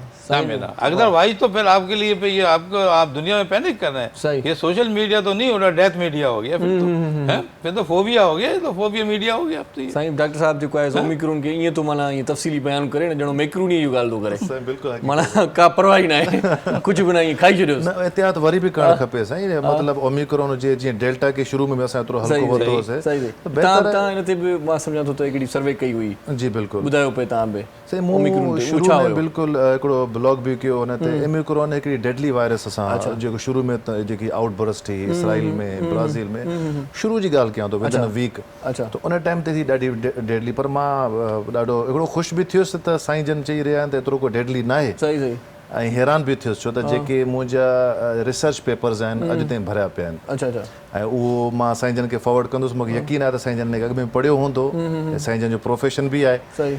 त उन में हुयो त ॾाढो हिकिड़ो डेडली आहे। ऐं एहतियात ॿियो टियों मास्क पाइणु, सैनिटाइज़र इस्तेमालु करणु, पर साईं जन चवंदा त एहतियात मतिलबु एतिरो डेडली न आहे, सुठी ॻाल्हि आहे। पर वरी बि मुंहिंजो मैसेज इहो ई आहे दोस्तनि खे, पंहिंजो दिफ़ा ज़रूरी आहे, तमामु ज़रूरी आहे। जीअं गाॾी पाण काए हलंदा आहियूं त पोइ भले पंचर थिए न थिए, स्पेयर टायर लाज़मी आहे। सही, असांखे अंग्रेज़ में चवंदा आहिनि त prevention is better than cure. सही, त मतिलबु इहो आहे त जो सुभाणे इलाज खां बहितर आहे तव्हां एहतियात कयो। सही सही, सुभाणे ॾिसो था ही एक्सपेंसिव दवाऊं ॿियो टियों, बहितर आहे त माण्हू हिन ते थोरो घणो एहतियात करे। बाक़ी इंशाल्लाह दोनों साथ काम करेंगे इसके ऊपर। सही है, सही। हाँ, इसके लिए एक जो है इसका ड्रॉबैक है ओमिक्रॉन का जी, कि ये हाईली कॉन्टेजियस डिजीज है, हाईली दैट्स इट एग्जैक्टली, यानी ये कॉन्टेजियस कहते हैं कि छू के लगती ऐसा ही है। समझे ना, है डेंजरस नहीं है, लेकिन ये भी तो डेंजरस है। हमारा खामोश बैठे हुए मालूम वो एकदम लग गया, अच्छा, आगे और मालूम हमें एकदम गला बंद होने लग गया, आंसू आने लग गया, लैक्रिमेशन हो गई, फ्लू शुरू हो गया, तो अचानक तो हर कोई परेशान हो गया ना, ये सब हो गया।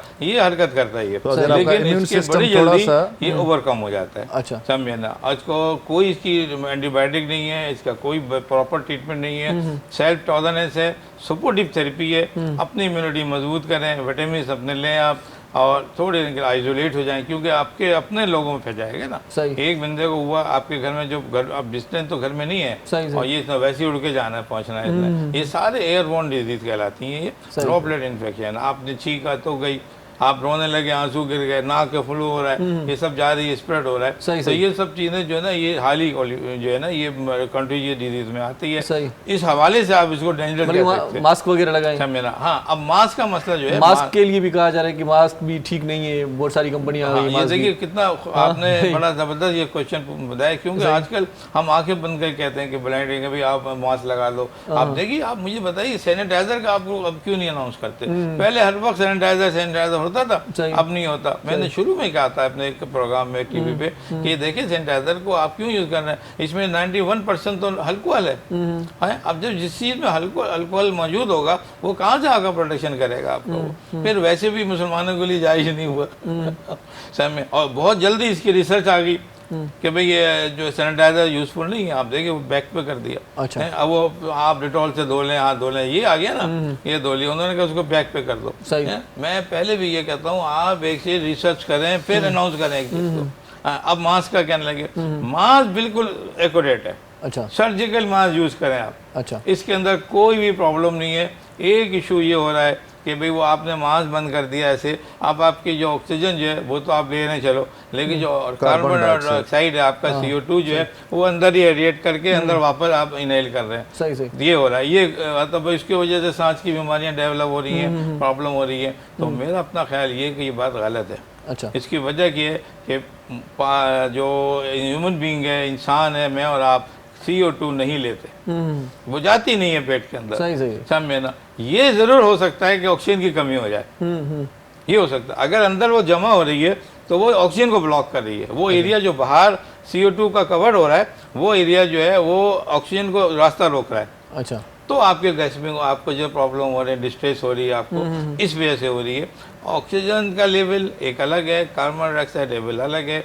कार्बन डाइऑक्साइड यानी CO2 हम कहते हैं, इसका जो पार्शियल प्रेशर है नॉर्मल वो 35 to 45 मरकरी है। अच्छा। अब जब ये इससे ऊपर जाएगा तो आपको ऑटोमेटिकली प्रॉब्लम होगी माहौल के हिसाब से, सब मिला। इसलिए नहीं हुई कि आपने जो है वो वापस आपके चली गई, आपके पेट में नहीं गई, आपके जो अंदर बॉडी के अंदर है वो तो मौजूद है, उसका रास्ता बाहर से बंद हो गया। अच्छा, तो वही अंदर से रेगुलेट कर रही है। सही। तो इसकी वजह से कोई मैं नहीं समझता हूँ कि प्रॉब्लम होगी, सवाए वो पेशेंट जो क्रोनिक रेस्पिरेटरी डिसऑर्डर में क्रोनिक ऑब्स्ट्रक्टिव रेस्पिरेटरी डिसऑर्डर्स कहलाते हैं, उनमें होता है। वो तो वैसे ही है, उनका ऑक्सीजन की तो वैसे ही कमी है, उनके अंदर CO2 ऑलरेडी ज़्यादा है। तो आप उनको सर्जिकल माँ जब आप इस्तेमाल करेंगे उनको ये प्रॉब्लम भी नहीं होगी। तो बिल्कुल जहन से बात निकाल दें, कोई डिबेट की ज़रूरत नहीं है इसके अंदर कि माँ जो है आपको जो है नुकसान दे, माँ से आपके लिए हर सूरत में फ़ायदेमंद है। आप ये देखें, आप एक इसने सीख रहा है बंदा, ठीक आ रही है या उसको खांसी हो रही है, आप उसको तो बचाएंगे ना,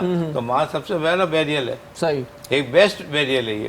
तो ये तो नॉर्मली एथिक्स में आता है। सही सही। एक छोटा सा सवाल अगर मैं पूछ सकता हूँ। सही, अला जाने भाई हाणे ॾिसो त मास्क त घरनि में बि ठहे थो पियो, अलाए कहिड़ा हथनि सां ठहे थो, भला मसला ये भी है। तो मास्क के भी काफी क्वालिटीज आते हैं ना आजकल मार्केट में, आप 10 रुपए से शुरू हो जाए और के 95 तक, तो उससे कोई फर्क घरों में भी आजकल बन रहे हैं। आपको पहले बताया, मैं बार बार कह रहा हूँ कि सर्जिकल मास्क यूज करना है। अच्छा अच्छा। या और अगर आप दूसरे मास्क करेंगे तो फिर वो डबल और ट्रिपल करेंगे, क्योंकि साइड से वो खुले हुए हैं, तो फिल्टर है ही नहीं ना, आम कपड़े में इतना फिल्ट्रेशन नहीं होता। सर्जिकल मास्क में आप देखिए एक छोटी सी एक्सचेंज होता है, उसमें उन्होंने एक ऐसे राउंड लगाया हुआ है CO2 की एक्सचेंज होती। वाह वाह।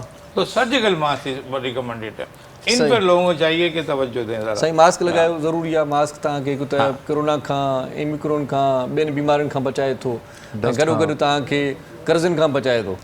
कोई तव्हांखे सुञाणे न सघे थो त केरु थो वञे। सही, वॾो फ़ाइदो आहे इहो। सही, बिल्कुलु यकीन मास्क सां माण्हू माना ख़बर ई नथी पए, ख़बर ई नथी पए त केरु आहे। असांजे लाइ त वॾो फ़ाइदो थी वियो आर्टिस्टनि जे लाइ। इसमें एक मैसेज देना बड़ा ज़रूरी है जी कि मास्क लगाना ज़रूर है।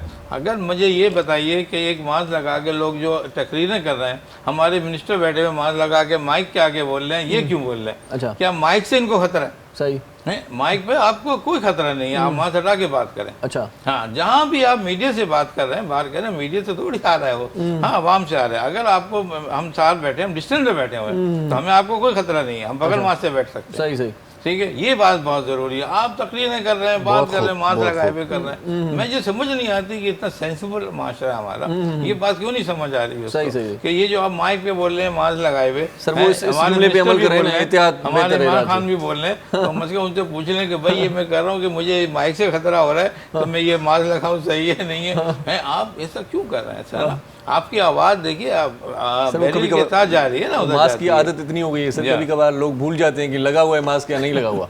ये भी हो रहा है, करें करें ख़बर ही न पवंदी आहे, यादगिरी विसरी वेंदी आहे। इलाही माण्हू त हाणे त माना एतिरो माना मास्क इस्तेमालु करे करे माना हिरी विया आहिनि जो उन्हनि खे महसूसु न थींदो आहे त मास्क लॻियल आहे या न लॻियल आहे। इन सां गॾो गॾु तव्हां ॾिसो न साईं ॾाढी हिकिड़ी सुठी ॻाल्हि कई, मास्क तव्हां लॻायो जॾहिं तव्हां कंहिं पब्लिक गैदरिंग में जॾहिं हुजूम में वेठा आहियो या तव्हां सां गॾु अगरि को भाई आहे, अगरि जीअं पाण तक़रीबन वेठा आहियूं 6-7 फुटनि जी गैप सां, असांखे त ज़रूरत कोन्हे मास्क जी।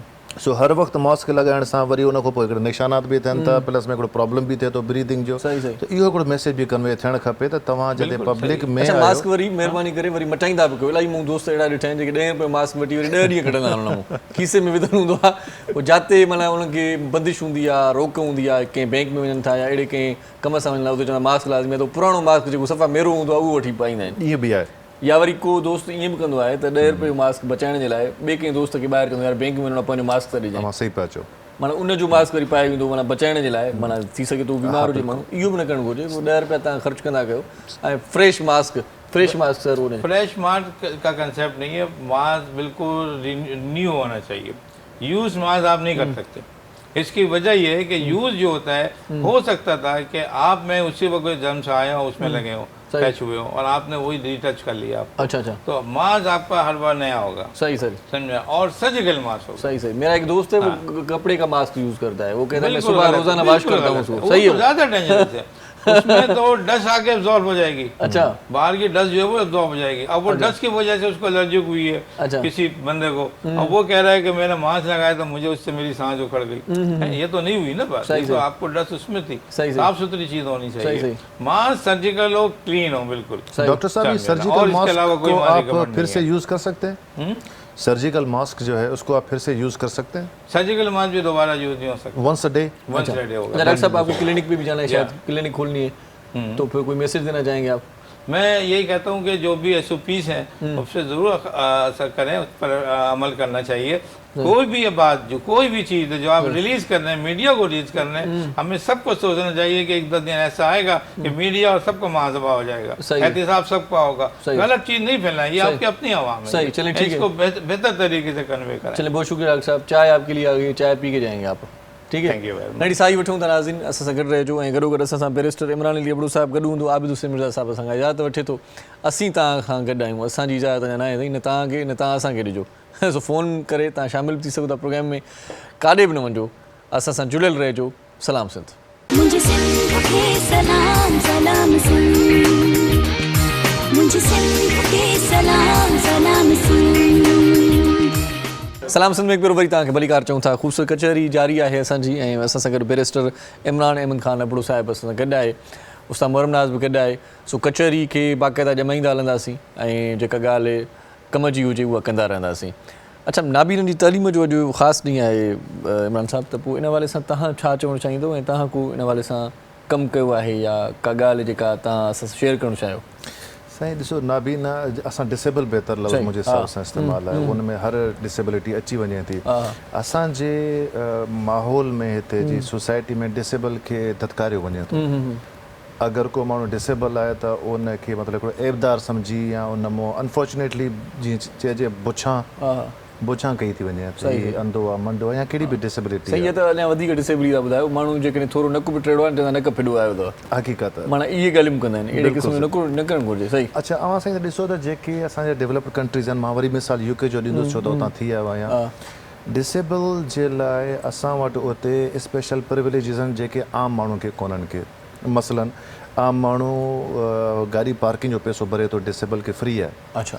आम माण्हू हिकिड़ो रेंट पे करे थो, डिसेबल खे फ्री आहे। अच्छा जी, सरकार पैसा ॾींदी, खणी किथे बि हू रहे रेंट सरकार ॾींदी उन तरफ़ां। तव्हांजे घर में हिकिड़ो को कमरो ख़ाली आहे, तव्हांखे किराए ते ॾियणु चाहियो था 400-500 पाउंड ते, उहो डिसेबल माण्हू अची रहंदो, कहिड़ी बि डिसेबिलिटी हुजे। माना असां वटि जेकॾहिं को हादसे में डिसेबल थी थो वञे त माण्हू परेशान थींदो आहे, त हाणे माना घर केरु हलाईंदो, ओॾी परेशानी ॻाल्हि न आहे, न फ़क़ति घर जी। ॾिसो, हुनखे जॉब न मिलंदी, हुनखे रिश्तो न मिलंदो, हुनखे संगत साथी न मिलंदो, को पाण सां गॾु खणी न हलंदो।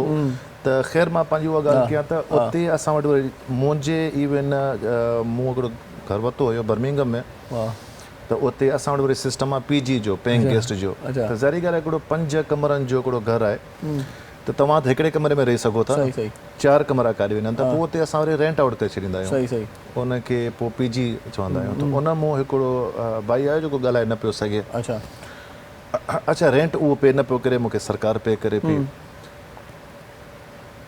उनखे नौकिरी ॾियणु सरकार जी ज़िम्मेदारी आहे। अच्छा अच्छा। हा, अगरि उनखे किथे बि नौकिरी नथी मिले, TK Maxx ते नथी मिले या ॿिए कंहिं नेक्स्ट ते नथी मिले, ज़ारा ते, हू घर में ई वेठो हुयो ऐं उनखे मंथली सरकार पैसा पहुचाए पई वञे। वाह वाह वाह। असां वरी सुधरियल मुल्कनि जा इहे कम ॾिसो न, त कहिड़ा अचूं था वरी इन तव्हांजे टॉपिक ते, डिसेबिलिटी वारे ते। पर ॻाल्हि इहा आहे त उतां जो उनखे नौकिरी कोन्हे, सरकार उनखे पैसा ॾिए थी। अच्छा, डिसेबल माण्हुनि जा दोस्त वरी असां खां ऑर्डिनरी माण्हू खां घणा। अच्छा, उनजी हिकिड़ी कम्यूनिटी ठहियलु आहे। सही। उन शहर में उते हू डेली अची मिलनि था, उहो इशारनि सां ॻाल्हाइनि था, कचहरी कनि था, प्रॉपर रांदियूं खेॾनि था, उन्हनि जा पंहिंजा स्कूल्स ठहियल आहिनि, उनजी पंहिंजी एक्टिविटीज़ थियल आहिनि, उनजा ग्रुप्स ठहियल आहिनि मैसेंजर्स ते, मुख़्तलिफ़ जेके कम्युनिकेशन जा आहिनि। मतिलबु हुनजी लाइफ जेकी आहे असां खां वधीक प्रिविलेज हुनखे हासिलु आहे। छो असां वटि न आहे त खट ते वेठो हुजे, का ॻाल्हि ई कोन्हे कि साईं। अव्हांखे ऑन द लाइटर नोट ॿुधाए हलियो वञा, हालांकि टॉपिक थोरो हटके आहे। वॉशरूम मूंखे हिकु दफ़े यूज़ कयोसीं, हुन वॉशरूम सॼो हिकिड़ो भरियलु हुयो, ज़बरदस्त परफ्यूम्स, बॉडी स्प्रेस ॿिया। मूं हुन खां पुछियो, मां चयो यार अव्हांखे त जॉब आहे कोन, हीउ ॾाढो हिकिड़ो।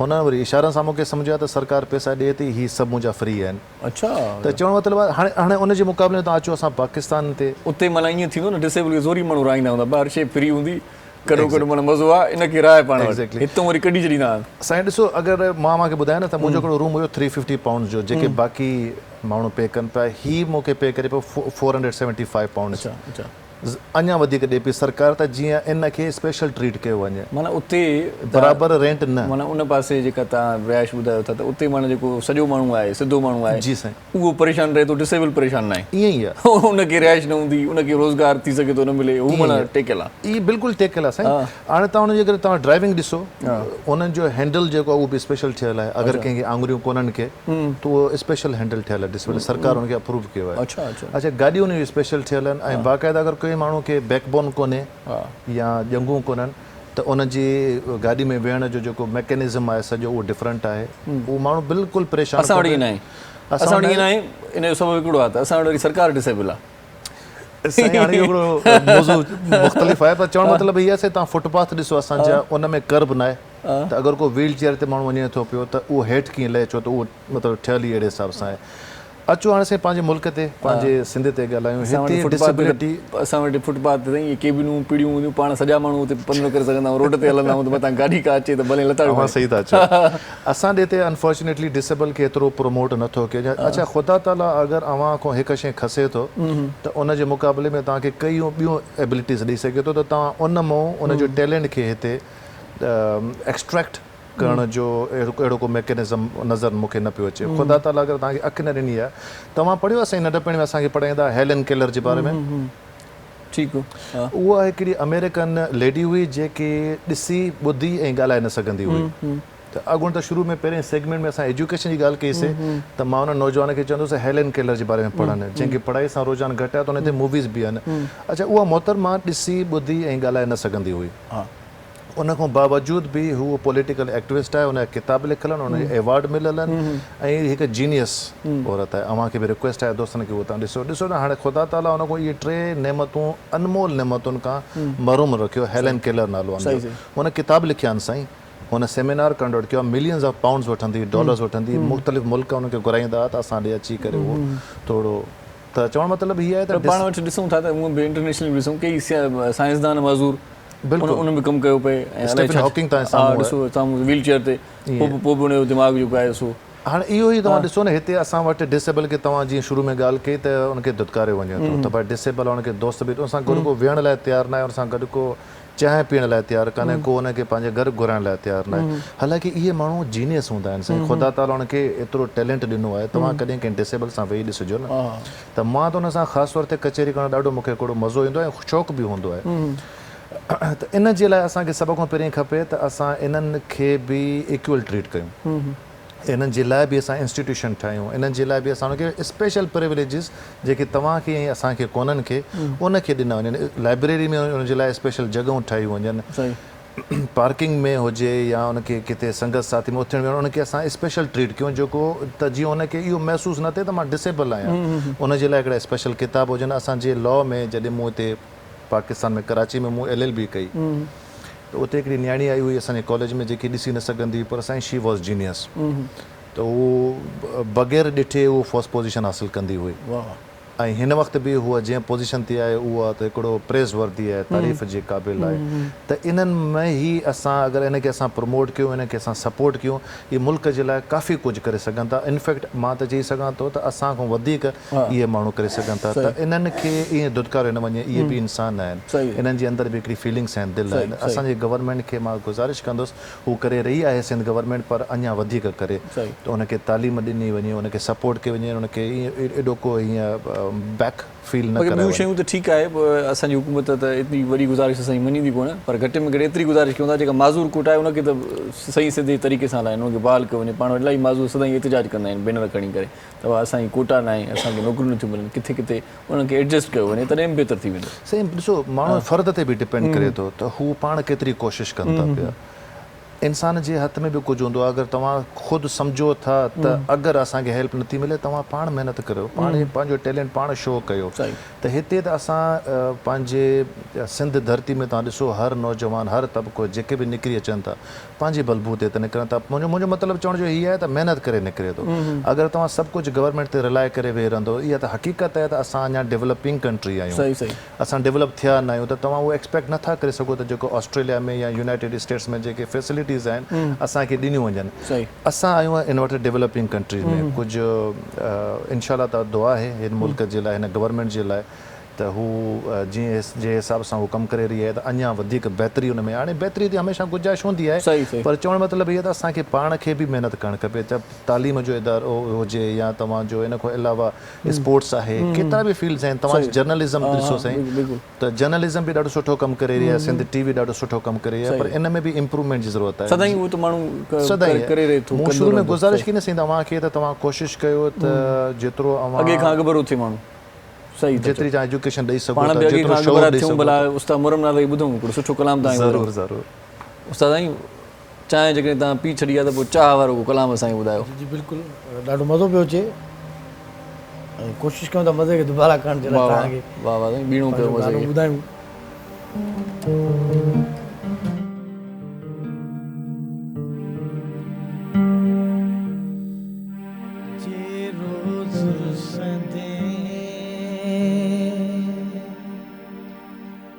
त महणा मिलंदा है,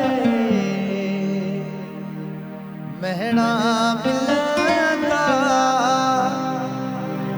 ओड़े पाड़े वारा माण्हू तो तां खिलंदा. जे रोज़ रुसंदे, जे रोज़ रुसंदे त महणा मिलंदा है, महणा मिलंदा ओड़े पाड़े वारा माण्हू तो तां खिलंदा. ओड़े पाड़े वारा माण्हू तो तां खिलंदा. जे रोज़ रुसंदे, जे रोज़ रुसंदे त महणा मिलंदा है, महणा मिलंदा ओड़े पाड़े वारा माण्हू तो तां खिलंदा. ओड़े पाड़े वारा माण्हू तो तां खिलंदा. जे रोज़ रुसंदे, जे रोज़ रुसंदे.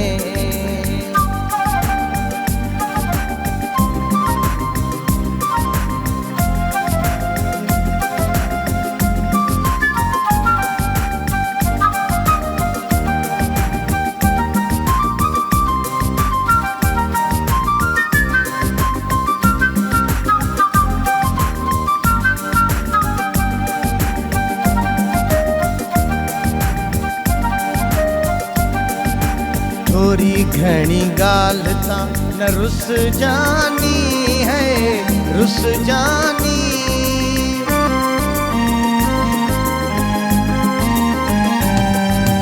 थोरी घणी ॻाल्हि तां न रुस जानी है, न रुस जानी. तुंहिंजी नौकरी ॾिबी सॼी ज़िंदगानी, तुंहिंजी नौकरी ॾिबी सॼी ज़िंदगानी. जे रोज़ रुसंदे, जे रोज़ रुसंदे त महणा मिलंदा है, महणा मिलंदा ओड़े पाड़े वारा माण्हू तो तां खिलंदा. ओड़े पाड़े वारा माण्हू तो तां खिलंदा. जे रोज़ रुसंदे, जे रोज़ रुसंदे.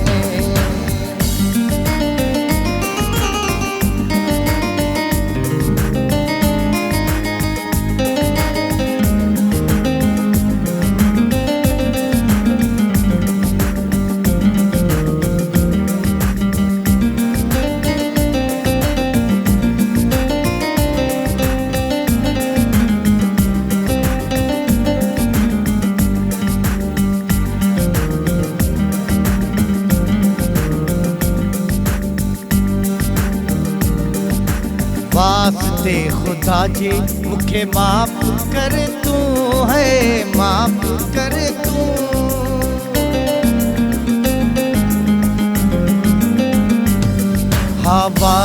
वास्ते खुदा जी, हाँ वास्ते खुदा जी, मुखे माफ़ कर तू है, माफ़ कर तू, कट मेरे दिल मां दिल साफ कर, कट मेरे दिल मां दिल साफ कर तू।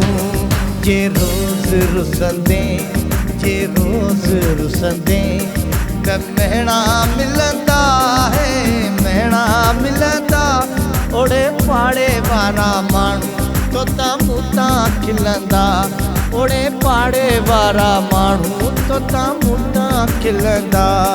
जे रोज़ रुसंदे, जे रोज़ रुसंदे, जे रोज़ रुसंदे। वाह सर वाह वाह।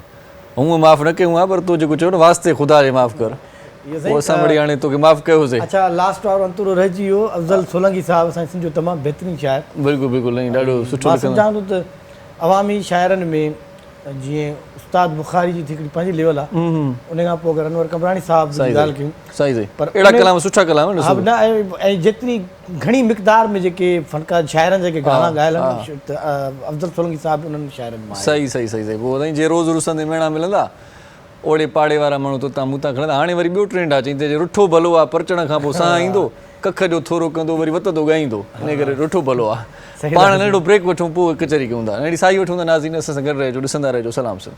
मुझे सिंध के सलाम सलाम सिंध, मुझे सिंध के सलाम सलाम सिंध। सलाम सिंध में हिकु भेरो वरी तव्हांखे भलीकार चऊं था। उस्ताद मोहम्मद नाज़ जे आवाज़ में ख़ूबसूरत कलाम ॿुधोसीं ऐं अफ़ज़ल सोलंकी साहिब जी तारीफ़ बि कईसीं पई त ॾाढो सुठो असांजो शाइर। अच्छा उस्ताद मोहम्मद नाज़ हिकिड़ी ॻाल्हि वरी ॿी बि आहे त पाण वटि जेकी वॾा वॾा शाइर आहिनि, कुझु शाइरनि खां सवाइ माण्हुनि खे ख़बर नथव, उन्हनि जे चेहरनि जी बि ख़बर नथव त कहिड़ो कहिड़ो शाइर आहे, कीअं आहे। पाण खे इन मामले में कमु करण जी ज़रूरत आहे। जीअं अफ़ज़ल सोलंकी साहिब जे चेहरे जी कंहिं ख़बर न आहे, घटि आयो आहे, माना किथे छपियो बि घटि हूंदो, कंहिं रिसाले मैगज़ीन में हुनजो फ़ोटो, त माण्हूअ खे बसि इहो नालो ई ॿुधल आहे। तव्हांखे इहा बि इन ख़बर ते मां सम्झां थो त असां करे सघूं था, ॿिए खे छो चऊं, असीं करे सघूं था। मां ॼाणी वाणी यकीन कयो त उन्हनि शाइरनि खे या उन्हनि आर्टिस्टनि जा कलाम ॻाईंदो आहियां जेके शायदि वरी ईंदड़ असांजी जेका हिन वक़्त जी जेका मौजूदा जनरेशन आहे न, जेके आर्टिस्ट ॻाइनि था नौजवान, उन्हनि जा ॻायल कलाम बि ॻाइनि था, उन में शाइर जो नालो मैंशन कोन था कनि। हिकु इहो उन में बि हिकिड़ो ज़ाहिरी ॻाल्हि आहे, नालो ई कोन थो अचे त कहिड़ी ख़बर शाइरी कंहिंजी आहे। ऐं ॿियो वरी इहो बि मैंशन नथा कनि इहो पहिरियां कंहिं ॻायो आहे। हाणे मां उन ॾींहुं ॾिठो इहो पंहिंजो हिकिड़ो सेरो ॻायल हुयो माई भागी जो, हाणे उनखे ईअं हाईलाइट कयो आहे ॼण उन आर्टिस्ट जो ॻायल आहे। इहा सुठी ॻाल्हि न आहे। जीअं तव्हां ॻाल्हि कई इहे मौक़ा आहिनि न, बल्कि उनखे डेडिकेशन ॾिजे, बल्कि आख़िर में उनखे उनखे अर्पिजे या पहिरियां ॿुधाइजे त ओरिजिनल कंहिंजो आहे। सही ॻाल्हि आहे, इहो ॿुधाए छॾे त बहितर आहे। अफ़ज़ल साईं त खोड़ सारा जलाल चांडे साहिब बि ॻाया। अफ़ज़ल सोलंकी साईं ॾिसो जहिड़ी ताईं मस्तु जवानी तहिड़ी राति सुहानी। उस्ताद मोहम्मद यूसुफ ॻायो। उस्ताद मोहम्मद यूसुफ ही पंहिंजो ही जेको सोणा माण्हू ॿिया बि हज़ार सिंधी माण्हू 15 लखनि में, इहो बि अफ़ज़ल सोलंकी साहिब जी शाइरी आहे। सही सही अहिड़ा उस्ताद मोहम्मद यूसुफ, उस्ताद वहीद अली, ही बि उस्ताद वहीद अली जो ॻायल आहे न, जे रोज़ रुसंदे त मेणा मिलंदा। सही ही धुन ते घणी सराइकी फोक आहे, अताला साहिब बि ॻायो इन धुन खे। सही सही पर उन खां पोइ उस्ताद वहीद अली बि ॻायो। चवण जो मक़सदु आहे त हीअ असांजा लीजेंड्स आहिनि, यादि रखणु खपे। सही सही ऐं चेहरनि जी तव्हां ॻाल्हि कई त ही कुझु वरी अहिड़ा शाइर बि आहिनि जिन जा किताब बि न आहिनि मार्केट में। मूंखे यादि न आहे त अफ़ज़ल सोलंकी साहिब जा किताब असांजो यार आहे, यार हुयो हाणे त न आहे हिन दुनिया में, पांधन जोखियो साहिबु। पांधन जोखियो साहिब ॾाढो सुठो शाइर हुयो, ॾाढी बहितरीन शाइरी, पर हुनखे चेहरे मां कोई सुञाणींदो ई कोन हो, ख़बर न हूंदी। कंपोज़र बि हुयो हू पाण, ॾाढो सुठो ॾाढो सुठो। हा ॻाईंदो बि हुयो पाण। पोइ पाण कसम परसी में गुज़ारे वियो। आख़िर ताईं पाड़े वारनि खे बि ख़बर शायदि कोन हूंदी त इहो पांधन जोखियो अथव, जेको एॾा सुठा कलाम लिखे थो। सही ॻाल्हि आहे। सो इहो उन्हनि ते कमु करण जी ज़रूरत आहे असांखे, बिल्कुलु ज़रूरत आहे। ऐं उन्हनि जा प्रोफाइल लिखूं, उन्हनि जी बायोग्राफी लिखूं। पाण वटि हिते नथो थिए, सुधरियल मुल्क जेके आहिनि, या पाण भारत जो मिसाल वठूं, नंढे नंढे माण्हू ते 50 मिंट जी जेका आहे असां वरी डॉक्यूमेंट्री ॾेई छॾी। हाणे साईं जी सवेर ॻाल्हि करे पियो, मूंखे ॾाढो मज़ो पियो अचे। त ज़ाहिरी ॻाल्हि आहे असांजो मुल्क अञा पुठिते आहे, काफ़ी एडवांस न आहियूं असां। ऐं न को वरी को असांखे को हुकूमती सतह ते मां इहो नथो सम्झां त असां को सीरियस आहियूं। सही सही, बल्कि इन मामले में असां अज़हर जो किताब खे गुज़ारिश कंदासीं। अज़हर छा कॾहिं कॾहिं प्रोफाइल लिखंदो आहे पंहिंजे फेसबुक ते, तहरीरूं तमामु सुठो लिखंदो आहे। उनखे वरी फिल्मुनि जो घणो शौक़ीन आहे न, वरी पोइ फिल्मुनि ते लिखंदो आहे त हिन फिल्म जो जेको आहे रीमेक या हिन फिल्म जहिड़ी ॿी फिल्म कहिड़ी हुई। न एक्टर्स ते बि लिखंदा आहिनि, ऐं काफ़ी राइटर्स जेके आहिनि उन्हनि ते बि लिखंदा आहिनि। पाण वरी फिल्म आहे न, उहो उन्हनि जी फील्ड रही आहे शुरू खां। बहरहाल खिल भोग खे बि कंटिन्यू रखंदासीं।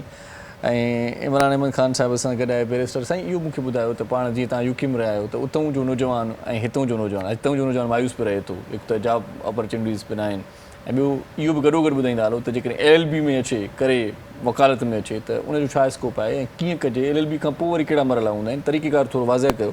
दोस्त इलाही माना जेको आहे तव्हांजी ॻाल्हि ॿुधी करे उन्हनि खे एतमाद मिलंदो ऐं दग बि मिलंदो, राह बि मिलंदी।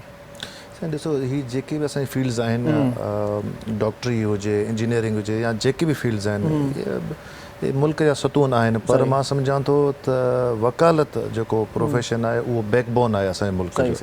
छो जिते कानून कोन्हे त पोइ उहा मुल्क हिकिड़ो ऑर्गनाइज़्ड मुल्क नथो सम्झियो वञे। उन मुल्क में जिते कानून कोन्हे, जंग में त कानून कोन्हे न साईं, इहा ई ॻाल्हि आहे न। त इन जे करे कानून, इवन असांजे अगरि मज़हबी हिसाब सां ॻाल्हायो त क़ुर बि हिकिड़ो कानून आहे जंहिं असांखे सही तरीक़े सां हलण जो हिकिड़ो गाइडेंस असांजे लाइ आहे। त ॻाल्हि अगरि कई वञे LLB जी, त जेके नौजवान लॉ में अचणु चाहिनि था त उहो इहो सम्झनि त हीअ हिकिड़ो प्रोफेशनल फील्ड आहे, इन में तव्हांजी पर्सनैलिटी ॾाढो हिकिड़ो मैटर करे थी। त इन खे परस्यू करण लाइ पहिरीं अवां ॾिसो नौजवान ईंदो कोन हुयो वकालत, वकील घटि कंदा, पर के जंहिंखां कुझु न पुॼंदो हुयो वकील थी वेंदो, उहो वकील पुॼंदो। ॿई कम ॿुधायूं हाणे वकालत थोरी ॾुखी बि थी वई आहे न, पहिरियां त वरी सवली हुई वकालत, हाणे वरी उनखे वरी थोरो वधायो, गेट लेट अची वियो आहे। त पर इन जे बावजूद बि जेके तव्हां रश ॾिसो, जॾहिं एडमिशन्स थियनि थियूं पियूं, एंट्री टेस्ट जंहिंखे तव्हां चओ, त अलाए केतिरा नौजवान अप्लाई कनि था, पर उन में कुझु कामयाबु थियनि था, कुझु कोन। पर सभु हीअ जेको हिन फील्ड में अचणु चाहे थो LLB खां पहिरीं, उनखे मां एतिरो सिर्फ़ु चवणु चाहींदुसि त हीअ फील्ड अहिड़ी फील्ड आहे जंहिंमें तव्हांखे सॼी ज़िंदगी पढ़णो पए थो। त कुझु दोस्त हूंदा आहिनि जेके ख़ुदा ताला उनखे टेक्निकल ठाहियो हूंदो आहे, प्रैक्टिकल ठाहियो हूंदो आहे, त उहो किताबनि सां उनजी न लॻंदी आहे, पर उहो हथ जो हुनुर ॾाढो सुठो ऐं उन में कामयाबी थियनि था, इन में को एब कोन्हे। त हिन अगरि को फील्ड में अचणु चाहे थो, सभ खां पहिरियों उनखे किताब सां मोहबत हुजणु खपे। ऐं जेको लॉयर थियणु चाहे थो उहो लॉ ताईं महदूद न थिए साईं, उनखे साइकोलॉजी बि पढ़णु खपे, उनखे तारीख़, मतिलबु उनखे हर शइ पढ़णु खपे।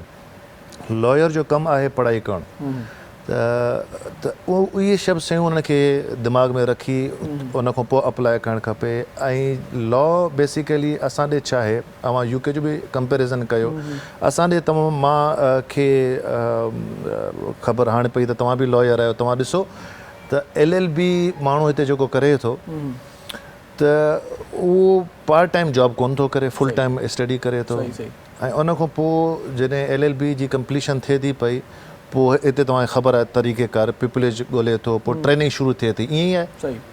अच्छा, UK में छा आहे त तव्हां LLB जे दौरान तव्हांखे मैंडेटरी हूंदो आहे प्रैक्टिस करणु। हाणे छा आहे त अवल त हिते 52 सब्जेक्ट्स असां पाण पढ़िया हुआसीं, हाणे ख़बर न आहे केतिरा आहिनि। उते असांखे LLB में टोटल 12 सब्जेक्ट। त हर 3 सेमेस्टर खां पोइ असांखे 3 महीननि जी मोकल मिलंदी आहे हुते, जंहिं ते असांखे ज़रूरी कमु करणो पवंदो आहे एक्सपीरियंस हासिलु करण लाइ। हिते ईअं कुझु कोन्हे, हाणे फ़र्क़ु छा थो थिए त LLB कंप्लीशन खां पोइ उतां जो जेको लॉयर आहे जॾहिं फील्ड में लहे थो त हुनखे एक्सपीरियंस आहे, हू जॾहिं प्रैक्टिकल लाइफ में लहंदो पहिरें ॾींहं खां हू रेडी टू गो हूंदो, रेडी टू सर्व हूंदो। हिते छा आहे, हिते तव्हां LLB खां पोइ तव्हांखे ॻोल्हणो पए थो त बाबा को मूंखे सीनियर मिले।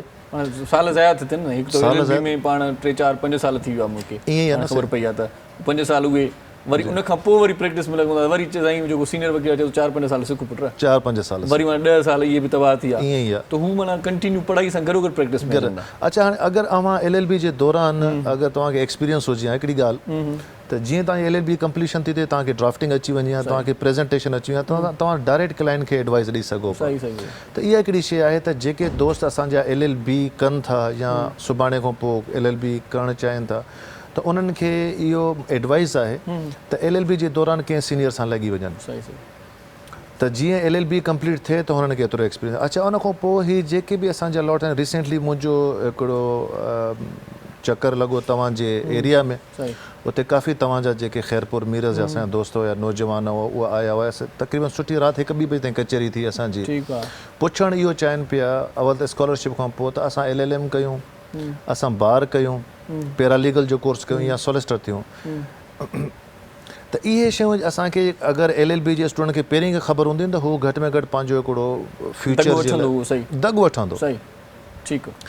LLM उहो माण्हू करे मुंहिंजो मशवरो आहे LLM मास्टर्स ऑफ लॉ असां चऊं था पिया जेको ॿाहिरि वञी उहो माण्हू करे जंहिंखे सुभाणे खां पोइ मुंहिंजो हिकिड़ो आहे त टीचिंग में अचे जेको सुभाणे खां पोइ लेक्चरर थियणु चाहे थो त उहो मास्टर ॾिसो LLB आहे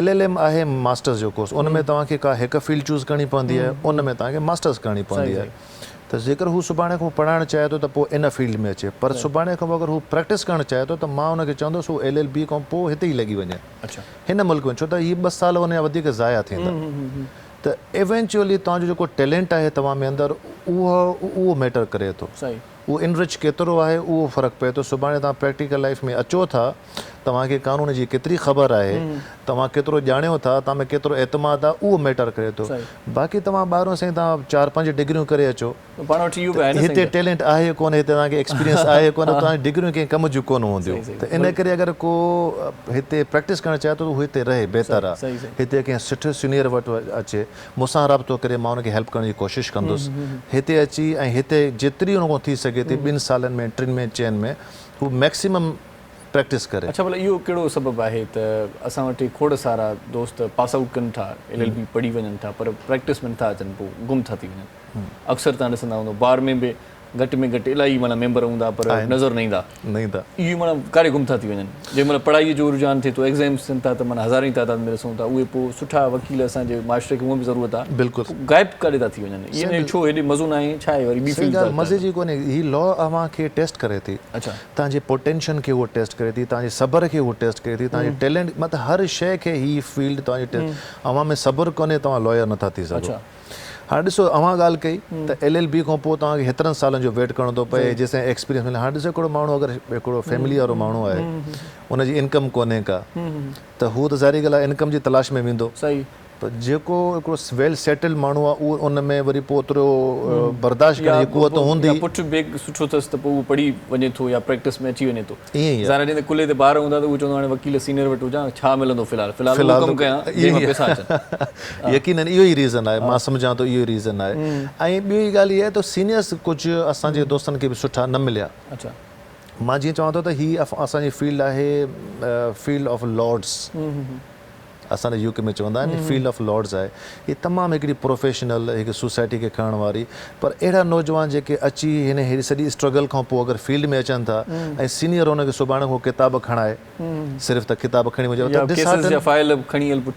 केसिस जा मां माण्हू मायूस थिए थो इन करे असांजा जेके असांजा लॉयर्स आहिनि उनखे मां रिक्वेस्ट कंदुसि सफ़ा जेकॾहिं भलो वकील जेको आहे न सफ़ा सीनियर सां राब्तो न कयो उन वटि टाइम ई न हूंदो आहे सो घटि में घटि अहिड़े माण्हू सां राब्तो करे उन सां प्रैक्टिस में अचो जेको थोरो वांदो बि हुजे सफ़ा साईं माना वॾा वकील के वरी नाले जे करे बि उनजा जूनियर थियण जी कोशिशि कंदा आहिनि पर उन वटि टाइम ई न हूंदो आहे साईं गुज़ारिश आहे त अवल त मां इन सीनियर्स खे रिक्वेस्ट कंदुसि त ख़ुदा हीअ असांजो फ्यूचर आहे हीअ नौजवान असांजो फ्यूचर आहे इन्हनि खे तव्हांजी सपोर्ट जी ज़रूरत आहे जेको तव्हां एक्सपीरियंस हासिलु कयो आहे उहो अॻिते सदका जारिया कयो त नौजवाननि खे अॻिते आणियो अगरि इनखे तव्हां अॻिते न आणींदो त असांजे अॻिते हली वॾो प्रॉब्लम असांखे फेस थींदो त जेके नौजवान मूं ॾे ईंदा आहिनि त मूं हुनखे हमेशह मुंहिंजा दरवाज़ा खुलियल हूंदा आहिनि अचनि सीनियर जी तव्हां ॻाल्हि कई त उहो इंडिविजुअल ते डिपेंड करे थो मां सम्झां थो अगरि मूंखां अगरि तव्हां पुछो त मां उन सीनियर वटि वञणु पसंदि कंदुसि जंहिं वटि बेशक टाइम न हुजे पर एक्सपीरियंस हुजे जंहिंजो दरवाज़ो खुलियल हुजे अगरि को केस लॉ मूंखे खपे त मां वञी करे उनजो दरवाज़ो खोले डायरेक्ट हुन खां वञी करे हुन खां मां पुछी सघां थो अगरि हिकिड़े लॉयर वटि टाइम आहे एक्सपीरियंस कोन्हे त तव्हांखे छा सेखारींदो बाक़ी दिलकुशादी कनि नौजवाननि खे पाण चवनि त तव्हां असां वटि अचो असांजे माना लायर फोरम जो हिसो थियो बिल्कुलु असां वटि ईअं हूंदो आहे त के वालदेन वञी करे छोकिरे खे जेकॾहिं ॾींदा बि आहिनि उनजे हवाले बि कंदा आहिनि साईं हिनखे थोरो प्रैक्टिस साईं असां वटि अॻु में इलाही शागिर्द जाइ ई न आहे ईअं ई आहे बिल्कुलु ईअं आहे दिलकुशादी कनि साईं ॾिसो अगरि हुन वटि न आहे त अॻिते रिकमेंड करे सघनि था फलाणे दोस्त वटि वञी करे इन करे मूं इहो रिक्वेस्ट कई असांजे सीनियर दोस्तनि खे अच्छा उन खां असांजो टॉपिक हली रहियो LLB खां पोइ छा करणु खपे LLM सां मूं ॻाल्हि कई अच्छा उन खां पोइ हिकु ॿ फील्ड्स आहिनि अलॻि हिकिड़ी हूंदी आहे बैरिस्टरी ऐं ॿी हूंदी आहे सॉलिसिटरशिप अच्छा बैरिस्टर उहो माण्हू थिए उहो शागिर्द थिए जंहिंखे ॻाल्हाइणु अचे थो जेको कोर्ट में बीही ॻाल्हाए जॾहिं साम्हूं जंहिंखे एतमाद आहे उन जे लाइ इहा फील्ड आहे अव्हांखे ख़बर आहे असांजे UK में LLB खां पोइ को प्रैक्टिस नथो करे सघे नथो करे सघे उन जे लाइ या त हू बैरिस्टर थिए या त हू सॉलिसिटर थिए त मतिलबु तव्हां सम्झो फेलोशिप आहे त हिते असां वटि उहो रुझान कोन्हे कुझु असांजा दोस्त आहिनि जेके लिखण में ॾाढा सुठा आहिनि, जेको रिसर्च ॾाढी सुठी कंदा आहिनि, टॉकिंग पावर न आहे हुन वटि। टॉकिंग पावर न आहे हुन में, त उनखे वरी कुझु दोस्तनि जे चवण ते या कंहिं बि रीज़न्स ते उनखे ज़बरदस्ती असां बैरिस्टर चवंदा आहियूं त भाउ वञी बैरिस्टर, त हू वीचारो ॻाल्हाए कोन सघंदो आहे। लिखंदो बि ॾाढो सुठो, लिखंदो बि ॾाढो सुठो, 5 पना अहिड़ा भला लिखी ॾींदो तव्हांखे, कीअं लिखिया अथई। इम्प्रेसिव। उन जे लाइ छा आहे, उहो सोलिसिटर थिए। अच्छा, सोलिसिटर उहे बि वकील आहिनि, ऐं इनफैक्ट लंडन में सोलिसिटर जी वधीक अहमियत आहे, उहो वधीक कमाइनि था बैरिस्टर्स खां। पाण भला इन ॻाल्हि में हिकिड़ी ॻाल्हि ॿी एड कयूं, पाण वटि जॾहिं वकालत थिए थी, जॾहिं पाण पढ़ूं था त पोइ सिर्फ़ु पाण खे इहे तज़रीसी जेके किताब आहिनि उहे पढ़ाया वञनि था।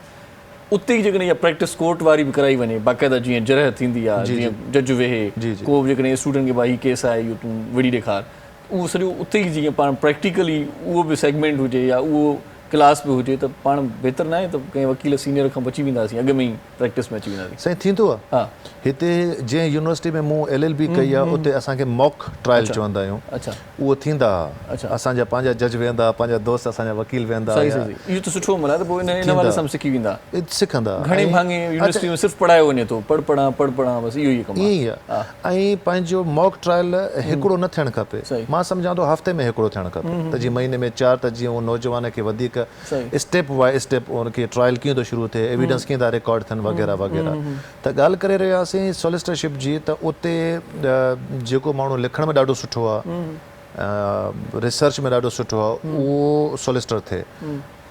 गूगल ते रिसर्च करे त सॉलिसिटर कीअं थो थिए, ऐं जेको ॻाल्हाइणु सुठो आहे, जंहिंजी प्रेज़ेंटेशन सुठी आहे, जंहिंखे सुभाणे खां पोइ चाहे थो त मुंहिंजी अपीयरेंस थिए, उहो बार करे। अच्छा, मैडम साहिब इतो ई ॻाल्हि खे कंटिन्यू पाण कयूं था, हिकिड़ो नंढो वक़्फ़ो पहिरियां वठणु लाज़मी आहे, पोइ वरी पाण कचहरी कयूं था, नंढड़ी साई वठूं था। नाज़रीन, तव्हां सां गॾु रहिजो, ॾिसंदा रहिजो पंहिंजो प्रोग्राम सलाम सिंध। मुझे सिंध के सलाम सलाम सिंध, मुझे सिंध के सलाम सलाम सिंध।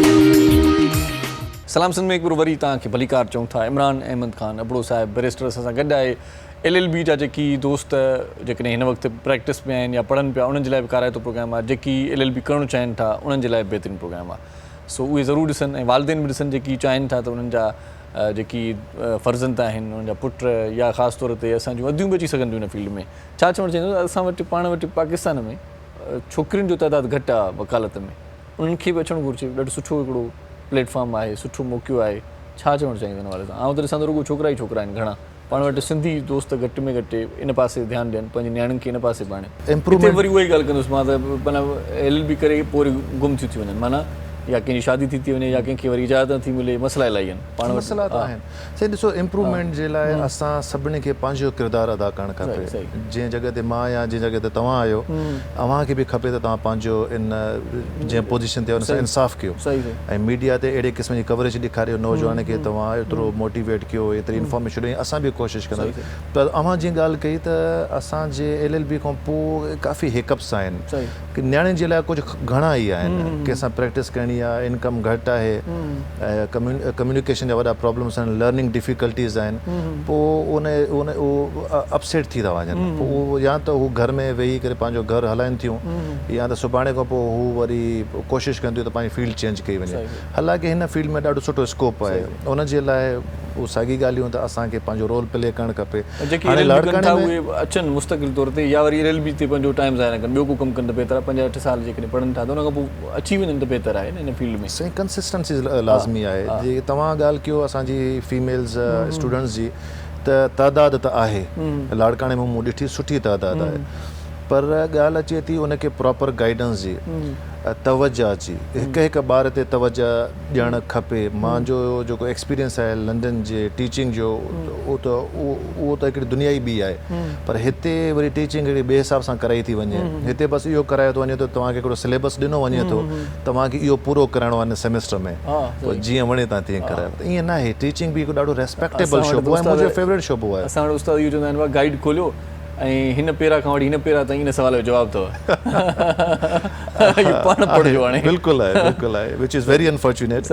त मां इहो अर्ज़ु करे रहियुसि त टीचिंग मुंहिंजो फेवरेट शोबो आहे, ऐं मां चाहींदुसि त हिन प्रोफेशन खे एडॉप्ट कयां।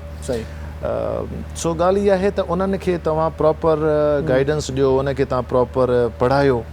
पहिरीं त उस्तादनि खे खपे त पाण पढ़नि। हिते मूं एतिरा उस्ताद ॾिठा जेके विदाउट प्रिपरेशन अचनि था। मां हर लेक्चर कंडक्ट करण खां अॻु में 2.5 कलाक ख़ुदि पढ़ंदो हुयुसि। सही सही त थी सघे थो कुझु शागिर्द पुछा करे वठे जेका पाण खे ई ख़बर न हुजे त इहो बि सही न आहे। मुमकिन आहे पाण खे त ख़बर हुजे न। अच्छा ख़ुशी ॾाढी थींदी हुई अगरि को शागिर्द सुवाल पुछंदो हुयो त इन में लॻंदो हो त हू हिकिड़ो फोकस्ड आहे। सही सही त अवां ॻाल्हि करे रहियो त लड़कनि में मूं इहा शइ ॾिठी, मूंखे ॾाढी मुंहिंजी दिलि ख़ुशि थी त असांजी हिकु क्लास में 40-60% जो रेशो हुयो। 60% बॉइज़ हुया, 40% असांजी नियाणियूं अदड़ियूं हुयूं। हाणे इहा आहे त उन्हनि खे अगरि प्रॉपर गाइडेंस नथी मिले त हुनजो वरी पोइ डिसहार्टन थी वञे। हिकिड़ो माण्हू घर खां अचे बि आहे थो, कॉलेज में वेहे बि आहे थो, उस्ताद नथा अचनि या सही नथा पढ़ाइनि। सो इहे शयूं न। अच्छा सुभाणे खां अगरि हू पंहिंजे प्रैक्टिकल लाइफ में अचनि थियूं त अचण खां बाद में उनखे स्पेशल असांखे हिकिड़ो प्रोटोकॉल ॾियणु खपे, उन ते स्पेशल तवजो ॾियणु खपे त जीअं सुभाणे खां पोइ इहा लॉट असांखे वधीक अचे। जॾहिं हू LLB में अचनि था त मुंहिंजी इहा गुज़ारिश हूंदी त LLM जीअं अॻिणो ॻाल्हि करे रहियासीं BPTC या QLTT खां बहितर आहे त हिते वेही एक्सपीरियंस हासिलु करणु छो त इहो जेको एक्सपीरियंस जो हिकिड़ो मज़ो आहे उहो डिग्रीज़ में सिर्फ़ु सर्टिफिकेट आहे। असांजे छा थो थिए लंडन में, मूंखे यादि आहे त शुरू में जॾहिं मां वियो हुउसि अगरि मां जॉब जे लाइ अप्लाई कयां पियो त मूं वटि 7 प्रोफेशनल डिग्रियूं हुयूं आहिनि, पर मूंखे जॉब जे लाइ मूं ॾाढी स्ट्रगल कई। पोइ अच्छा उहो इंटरव्यू में घुराइण लाइ बि तयारु न हुयो। गॾु ॿुधाइजो त उते असांजी डिग्री जेका वैल्यू आहे न, वो तो चवंदा आहिनि वरी ज़ीरो खां स्टार्ट करो। ज़ीरो पढ़ी आयो आहे न, इहा असांखे ख़बर आहे। ज़ीरो तो छा पढ़ी आयो आहे, तो ज़ीरो खां स्टार्ट कर। बिल्कुलु ईअं ई आहे। जेसीं ताईं तव्हां एक्सटर्नल कोर्स कयो था यूनिवर्सिटी ऑफ लंडन जो, हिते वेही करे उन जो स्कोप आहे। अच्छा बाक़ी हिते LLB जो, असां वटि LLM जो, असां वटि PhD जो को वैल्यू ॿाहिरि कोन्हे। अच्छा ख़ैर साईं, त जॾहिं उन जॉब जे लाइ मूं स्ट्रगल कई, बिलाख़िर हिकिड़े इंटरव्यू लाइ मूंखे कंहिं घुरायो 4 महीननि खां पोइ। इंटरव्यू कंडक्ट थियो त हुन इंटरव्यूअर मूंखां चयो त तव्हां वटि हेतिरियूं डिग्रीज़ त आहिनि ऐं सभु प्रोफेशनल आहिनि, पर अव्हांखे जो मां हायर कयां, रिक्रूट कयां, अच्छा इहो तव्हां ॿुधंदा हलो त मां वॉलंटरी जॉब लाइ अप्लाई कयो हुयो। अच्छा पैसनि वारी जॉब लाइ न। अच्छा पोइ बि 4 महीननि खां पोइ को माना असरु मिलियो? हिकिड़ो मिलियो ऐं डेली तक़रीबन मां 30-35 CVs ड्रॉप कंदो हुयुसि। कंहिं मूंखे न घुरायो। सही सही। जंहिं मूंखे घुरायो उन मूंखे चयो त असां तव्हांखे रिक्रूट कयूं, असांखे कहिड़ो फ़ाइदो, तव्हां वटि त डिग्रीज़ आहिनि, एक्सपीरियंस किथे आहे? छो तव्हांजो एक्सपीरियंस असांखे फ़ाइदो ॾींदो न, तव्हांजी डिग्रीज़ असांखे कहिड़ो फ़ाइदो ॾींदियूं, उनखे असां छा कंदासीं? तव्हां ॿुधायो त असांजे लाइ तव्हां करे छा था सघो। हिते रुझान थोरो मुख़्तलिफ़ आहे। अच्छा असां वटि इहा ॻाल्हि वेट कंदा आहियूं, जीअं तव्हां CV जी ॻाल्हि कई, असां वटि वरी इहो बि थिए थो त CV में हरू भरू बि 50 एक्सपीरियंस माण्हू लिखी छॾींदा आहिनि। हा हरू भरू बि एक्स्ट्रा बि लिखी छॾींदा आहिनि, जेका उन माण्हू में क़ाबिलियत हूंदी बि न आहे। दाबो थोरो थिए त भाउ एॾो वॾो जेको आहे वॾो माना माण्हू आहे, एॾो वॾो एक्सपीरियंस रखंदा, पाण माना घुमंदो कुझु बि न। ईअं असां न करणु खपे, जंहिं शइ जी महारत आहे त उहो लिखो। ॾिसो उते असां वटि HR डिपार्टमेंट्स हर फील्ड में आहिनि, जीअं तव्हां सिंध TV में हूंदो HR डिपार्टमेंट। हाणे इहो HR जो कमु आहे त इहो जेको एक्सपीरियंस हुन शो कयो आहे न, हिकु हिकु कंपनी सां राब्तो करे। HR जो ॿियो कहिड़ो कमु साईं? त उहो हिकु हिकु कंपनी सां राब्तो करे, जेके रेफरेंसिस लिखियल सां राब्तो करे, उन खां कंफर्मेशन वठे, उन खां टाइम पुछे कहिड़े टाइम ते स्टार्ट कयईं, कहिड़े टाइम ते तव्हां वटि जॉब छॾियईं ऐं इहो कैंडिडेट हुयो कीअं तव्हां वटि। त उहो जॾहिं उतां जी सॼी लिस्ट अची वेंदी आहे, विच में गैप अची वेंदो आहे, त तव्हांखे ख़बर पइजी वेंदी त इहो स्टूडेंट या इहो कैंडिडेट असांजे सिंध TV जे लाइ या ॿिए कंहिं फील्ड जे लाइ कैपेबल आहे, हिन में एतिरो टैलेंट आहे। त इहो अहिड़े हिसाब सां इहो असां वटि थियणु। अच्छा पोइ वरी उन खां पोइ छा थियो त जॾहिं मुंहिंजो हुनखे ख़बर पई त डिग्रीज़ आहे, एक्सपीरियंस कोन्हे, हुन सॉरी करे छॾी। पोइ वरी हिकिड़ो फेज़ आयो जंहिं ते असां पाण महिनत कईसीं, एक्सपीरियंस हासिलु कयोसीं। पाकिस्तान में कंप्लीटली अपोज़िट अथव। हिते तव्हां ॾिसो, with respect to all the people who are watching the programme, असांजे चाहे को CSS जो नौजवान आहे, ॾाढो हिकिड़ो ज़हीन आहे, ॾाढो हिकिड़ो टैलेंटेड आहे माशाल्लाह, CSS क्लियर करे थो, नंबर 1 टॉप ते करे थो। ठीकु आहे, तव्हां हुनखे ब्यूरोक्रेसी में रखी छॾियो था, हिकु मख़सूस ट्रेनिंग सां, हू तव्हांजो ब्यूरोक्रेट थिए थो, तव्हांजो मुल्क हलाए थो, एक्सपीरियंस केतिरो अथसि उहो तव्हां हुन खां पुछी ॾिसो। नॉलेज त नो डाउट, टैलेंट त नो डाउट, हार्ड वर्कर बि हूंदो, पर तव्हांजे मुल्क खे उहो सर्व कीअं कंदो जॾहिं उनखे तजुर्बो ई कोन्हे। अगरि तव्हां हलिया वञो लंडन में, उते UK में वञो, उते तव्हां ॾिसो जेकी ब्यूरोक्रेसी आहे, तव्हां हुनखे डिग्री शायदि मुमकिनात हिकिड़ी हुजेसि, पर एक्सपीरियंस हुनखे 40 सालनि जो हूंदो।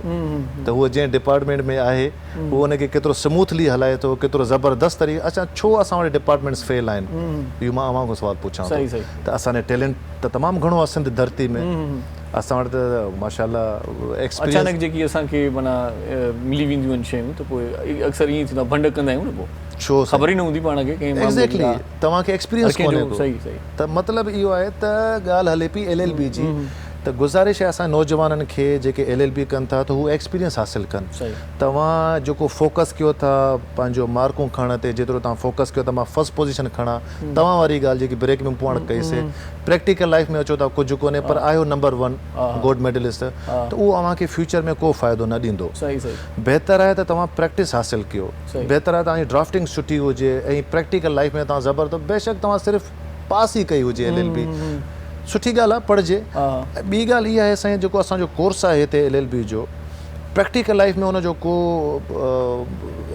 एतिरो को मतिलबु आहे कोन, एतिरी अटैचमेंट कोन्हे, अहमियत कोन्हे, या प्रैक्टिकल लाइफ में एतिरो इम्प्लीमेंट नथो थिए, सिर्फ़ु हिकिड़ो कोर्स आहे। तव्हां ॾिसो एतिरा असां 52 कोर्सिस कयूं, तव्हांखे ख़बर न आहे केतिरा कोर्सिस तव्हां कया हूंदा LLB में।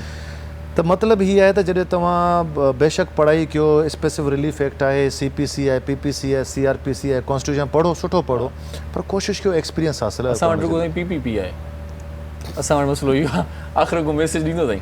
सही मैसेज हीअ आहे त तव्हां में हिकु त डेडिकेशन अंदरि आणियो, पंहिंजे नौजवाननि में जेको डेडिकेशन आहे, हिमत न हारियो। सही। जीअं ॻाल्हि कईसीं त LLB तव्हां खां घणो कुझु पुछे थी, हिमत तव्हां कॾहिं न हारियो, कोशिशि कयो पंहिंजी सिंध धरती जे लाइ जेतिरो करे सघो था कयो। हीअ सिंध असांखे सॾु करे थी, ऐं असां जेको पढ़ियो आहे, मां UK में एतिरा एक्सपीरियंस हासिलु करण खां बाद में कोशिशि कई त सिंध धरती ॾे मोटी अचे। त अव्हां में अगरि को टैलेंट न आहे, अव्हां हार्ड वर्क कंदा त तव्हां पंहिंजी सिंध लाइ छा था करे सघो। पंहिंजी सिंध खे ॾिसो, सिंध खे असांखे उथारणो आहे, सिंध खे असांखे अॻिते करिणो आहे। जेकी बि फील्ड में आयो, असांजी जेकी ज़रूरत आहे वकालत में, कोशिशि कयो पंहिंजी धरती जे लाइ, पंहिंजे लाइ, पंहिंजी फैमिली जे लाइ कुझु कयो, त जीअं सुभाणे को हिकिड़ा आइकन थियण जी कोशिशि, आइकन थियण जी कोशिशि कयो, सुभाणे ॿियो को नौजवान असांखे फॉलो करे। लख थोरा तव्हां असांखे टाइम ॾिनो, ॾाढो सुठो लॻो तव्हां सां कचहरी, सची ॻाल्हि आहे। सो आख़िर में उस्ताद मुहर्रम नाज़ खां हिकिड़ो सुठो कलाम बि तव्हांखे ज़रूरु ॿुधाईंदासीं, उहो ॿुधिजो। उस्ताद मुहर्रम सिंह, तव्हांजी वॾी महिरबानी, तव्हां असांजे प्रोग्राम में हूंदा आहियो त रौनक हूंदी आहे। इरशाद जागीरानी हिते तव्हां खां मोकिलाए थो नाज़रीन, पंहिंजो पंहिंजनि प्यारनि जो, दिलवारनि जो, घर वारनि जो, नंढनि ॿारनि जो, बुज़ुर्गनि जो, बीमारनि जो, ऐं उन्हनि जो ख़्यालु रखिजो जिन जो ख़्यालु रखण वारो केरु बि कोन्हे। सो सुभाणे इंशाअल्लाह हयाती बख़ैर वरी हिन प्रोग्राम में मुलाक़ात थींदी। जी लतीफ़ जी मिठी ॿोली, अल्लाह भाई।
नेण नखण हो दुनिया ॾाढी साड़ोली साड़ोली साड़ोली साड़ोली दुनिया ॾाढी साड़ोली ॾींदई कान ॾिसण मुंडे नेण नखण मुंडे नेण नखण मुंडे नेण नखण मुंडे नेण नखण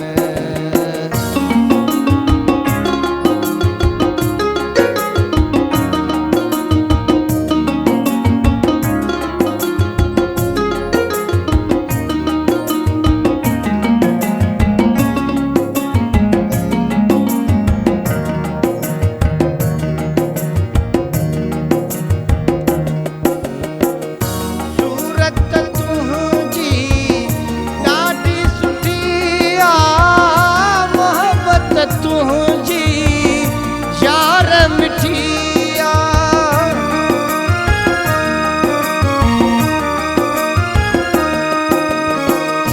सूरत तुंहिंजी ॾाढी सुठी आहे मोहबत तुंहिंजी यार मिटिया माखीअ साण मखण माखीअ साण मखण मुंडे नेण नखण मुंडे नेण नखण मुंडे नेण नखण मुंडे नेण नखण ओ दुनिया ॾाढी साड़ोली साड़ोली साड़ोली साड़ोली है दुनिया ॾाढी साड़ोली ॾींदई कान ॾिसण मुंडे नेण नखण मुंडे नेण नखण मुंडे नेण नखण मुंडे